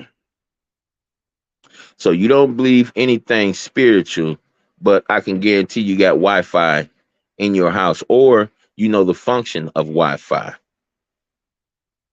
You don't believe in anything spiritual, but you go outside on a windy day and you see a force that you can't see, but you see it doing all kind of making all kind of things around you move. But you clearly can't see when. You can see what it does. You can't see it though. But yet and still you don't believe in anything spiritual. Stop. Oh, one more thing. Do you believe in credit? Do you have a good credit score? Do you have a decent credit score? You do? Oh, well, you believe in things you can't see. So you saying you don't believe in spiritual? I think you better come with another one. Because eventually I'm gonna crack that egg and I'm gonna make you see that everything you bring out your mouth is a double negative. Because everything you say you don't believe, I can prove to you you do. You just don't believe it in a way that warrants you to believe it. Because if you believe it in the way that I believe it, see, then there's a whole lot of things that have to change in your cranium. Whole lot of things that has to be rearranged. And why do that if you ain't got to? Why do that when you can avoid it altogether? But I'm gonna tell you, Bree, just so you can't say you've never heard it before, that won't save you. You choosing to be ignorant of the one true God will not save you. You will not have that to stand on. If I'm right. And that if is strictly for you and the people that feel the way you feel. If I'm right, then you're bold. I can't see when, but I can demonstrate when. But can you demonstrate the Holy Spirit? You can demonstrate when. Wow. So you can demonstrate when by swinging your arm or swinging something and creating uh, a win type situation. But see, you can never demonstrate trees big as buildings, trash on the ground, car alarms, trash cans being thrown. You can never do that. So let's stop talking about you can demonstrate when. No, you can't. You can show me demonstrations, but you can't demonstrate it. You can turn on a blower, a fan, and you know, you can create that situation or situations like when, but no, there's no blowers in the sky that you can point me to. The only thing that you know that creates wind is what the scientists tell you. That's the only thing you know because you don't believe anything else. Your belief is just based on what this world tell you everything is, apparently. Because you can demonstrate a whole lot of things in the world, but you want me to demonstrate the Holy Spirit. Hmm. Show me the Holy Spirit demonstrated. You know what? If that would help you, God probably would let you see the Holy Spirit demonstrated. But understand this, even if I showed you, you wouldn't believe. because you don't want to believe. And God knows you don't want to believe it. So why show you something just so you can build up another? I put it like this: when it's time for you to open your eyes, you'll open your eyes. And I pray it's meant for you to open your eyes. But no, God ain't that person. He don't play Pictionary. He don't play win, lose, or draw. You either with him or you ain't. He'll answer your questions if you're humble enough to step to him, like you supposed to step to somebody you respect ultimately. But the type of spirit that say, show me and prove this, nah, no, sir. Remember, Pharaoh had that same heart. Didn't help him none. So why would it help you thousands of years later? Why would it help people like you? Me personally, I like the contrast because it shows me every time somebody like you comes into the opening of the eyes,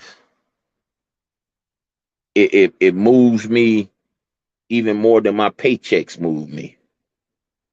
And as y'all well know, I'm making more money than I ever made in my life. So when I get paid to know I ain't even got to spend none of it, it's like a beautiful thing to me.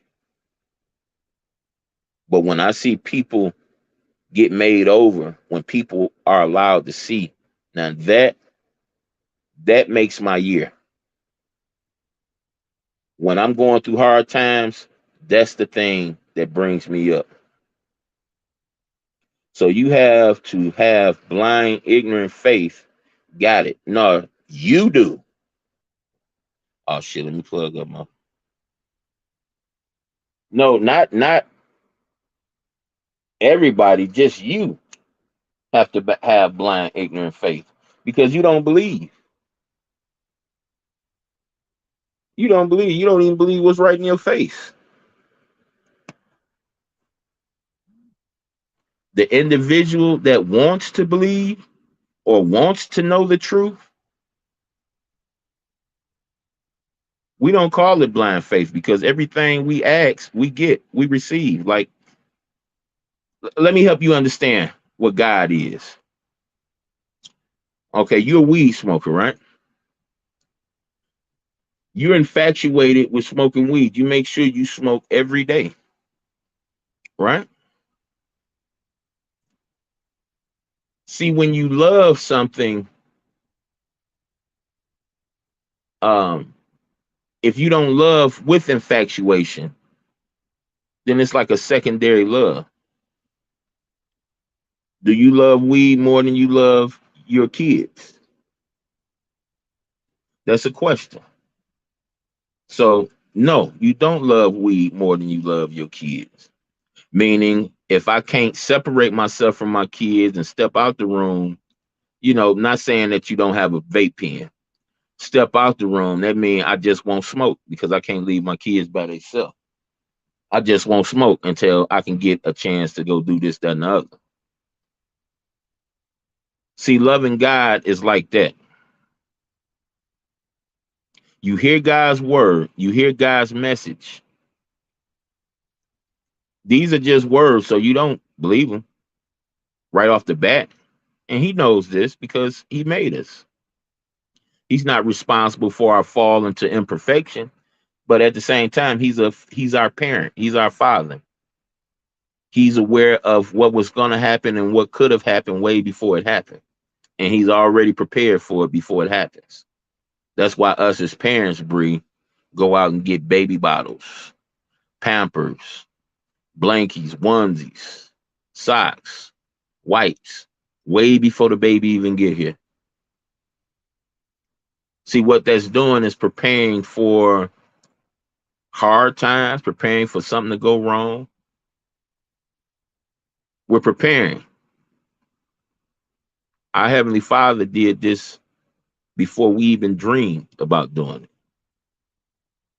way before we even know that we would have to do it. This is the way he did us.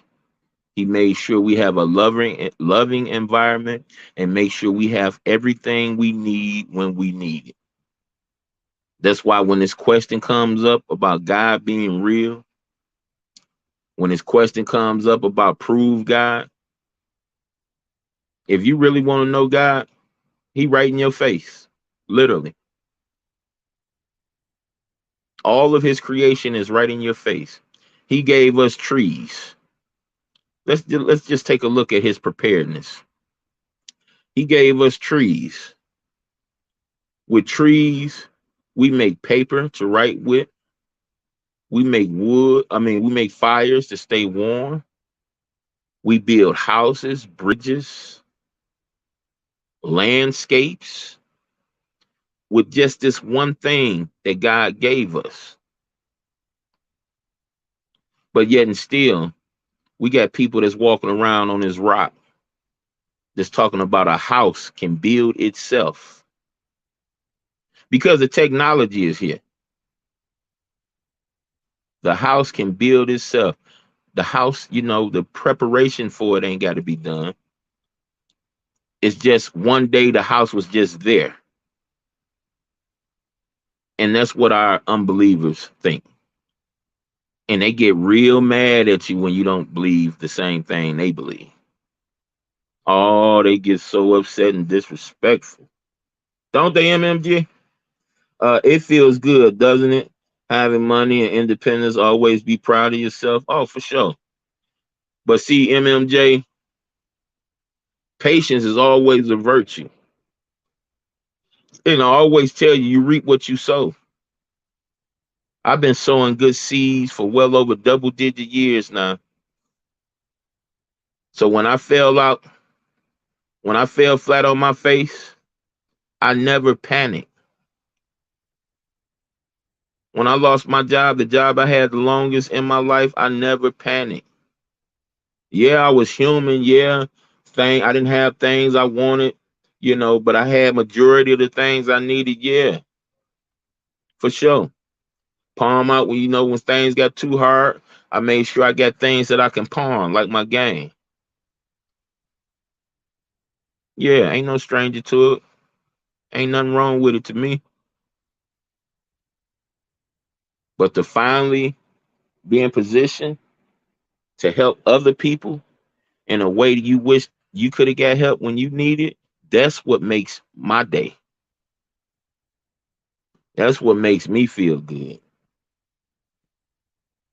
People I know that had jobs was living right.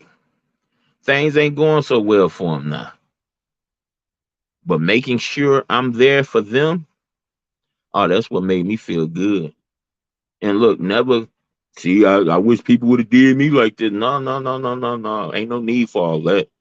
See, your action is going to make the individual feel all that on their own without you saying something like that. They're going to check themselves. And if they don't check themselves, I don't give a damn. You know why? Because my heavenly Father know why I'm doing what I'm doing.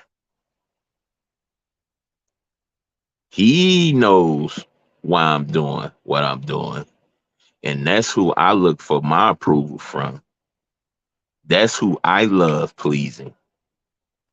Because every time I do what he loves, he never, never forget about me and always make sure I reap the benefits of sowing good seed. Why is it so hard for you to even fathom or imagine a world without a God?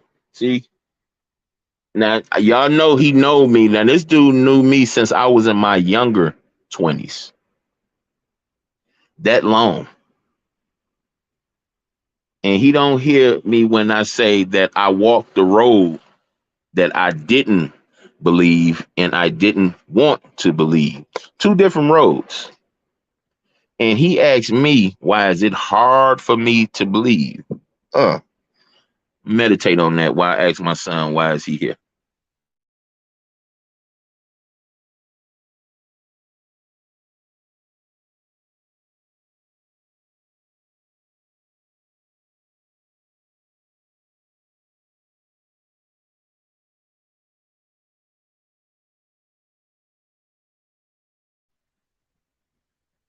I'll talk to you about it when I come back from the bathroom.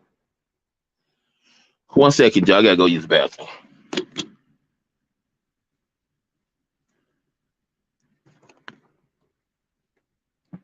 Oh.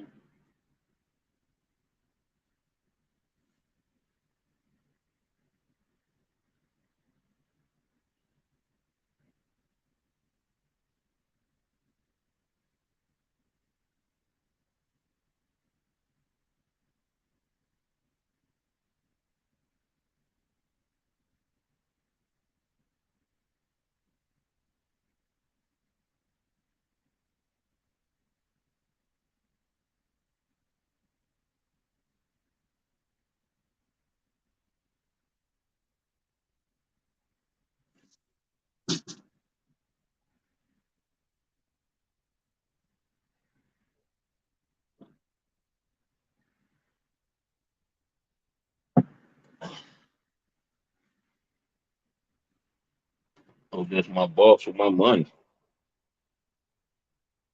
I'm back, y'all.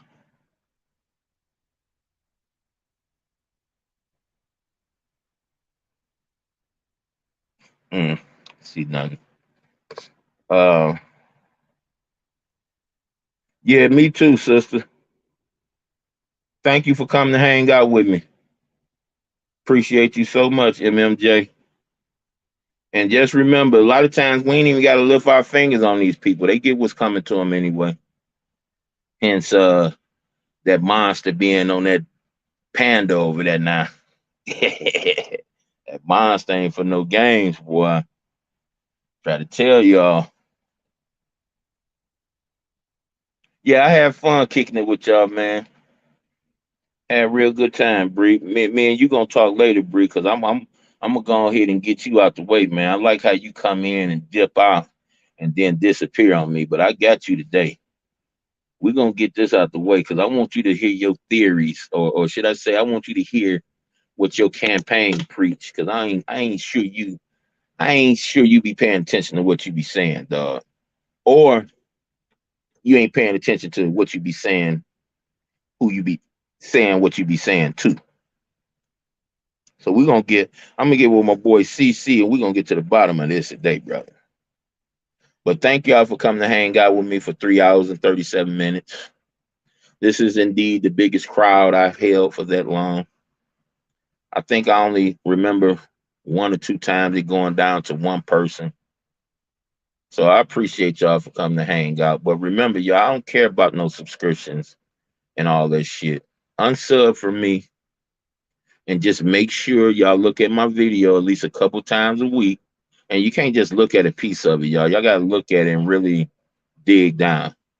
And it's gonna make sure my name stay on your feed. I don't want y'all to think I'm about that money on here or about them clicks and views. I don't care about none of that stuff. And when I hear people that I like bring that stuff up, it just make me shake my head. It just give me a nasty feeling on my stomach, like, ugh. I feel you in so many ways, but that's one of the ways I don't feel you. Like, but thank y'all. I'm about to get up off here. About to try to play my game a little bit before my wife get home, because when my wife get home, I like to aggravate her. I like to get on her nerve, see how her day been. So I'm gonna get off here, get a little zooted, and play my game, play some Madden. If y'all ain't sub to my gaming channels, gaming with Curl, come over there and rap a taste with me, man. I'm my son and destroyed my earphones, but I'm gonna get him to run over there and get me some new ones today. Get ready and get me some new headphones with a real good mic on it. That last one I had though, that mic was so powerful. I might go ahead and get the same one because that mic was, oh man, I could turn that mic up and people be like, "Pearl, turn your shit down." I'd be like, boy. But I'm gonna give me something solid today, y'all. Y'all have a real good day. Thanks for chilling with the morning for me. I'm so honored, man, because everybody in my crowd grown. I know y'all got way better things to do, and y'all come hang out with me. It really makes me feel good. So, like I say, the hell with the subscription thing. I don't need no community wall. I can put up a short. I want y'all to see something, know something, I could put up a short. I don't care about no community wall. I don't care about no get monetization and all this shit. I don't care about it. I let the people that care about it, but I won't be one of them. So thank y'all so much. And come holler at me, man. I usually have an open panel. Come rap a taste with me when I'm at work, when I'm here. Let's get on. You know, if you don't like something I say, put it on the floor. Put it on the floor. If you can chew me up while being respectful at the same time, I'm all for it. I'm all for it. You know, I don't see nothing wrong with it. So if that's the case, if that's all you can do is come like that, come on with it. You know, but you know, if that's all you got, if once I get tired, I'm tired. I can't, you know. But peace, y'all. Peace and love. And try to do as much good as you possibly can, because you ain't gonna do nothing but get it back. You do it the other way, you're gonna get that back as well. So you might as well do the good and reap the good, man. We got enough bad around us already. Peace, y'all.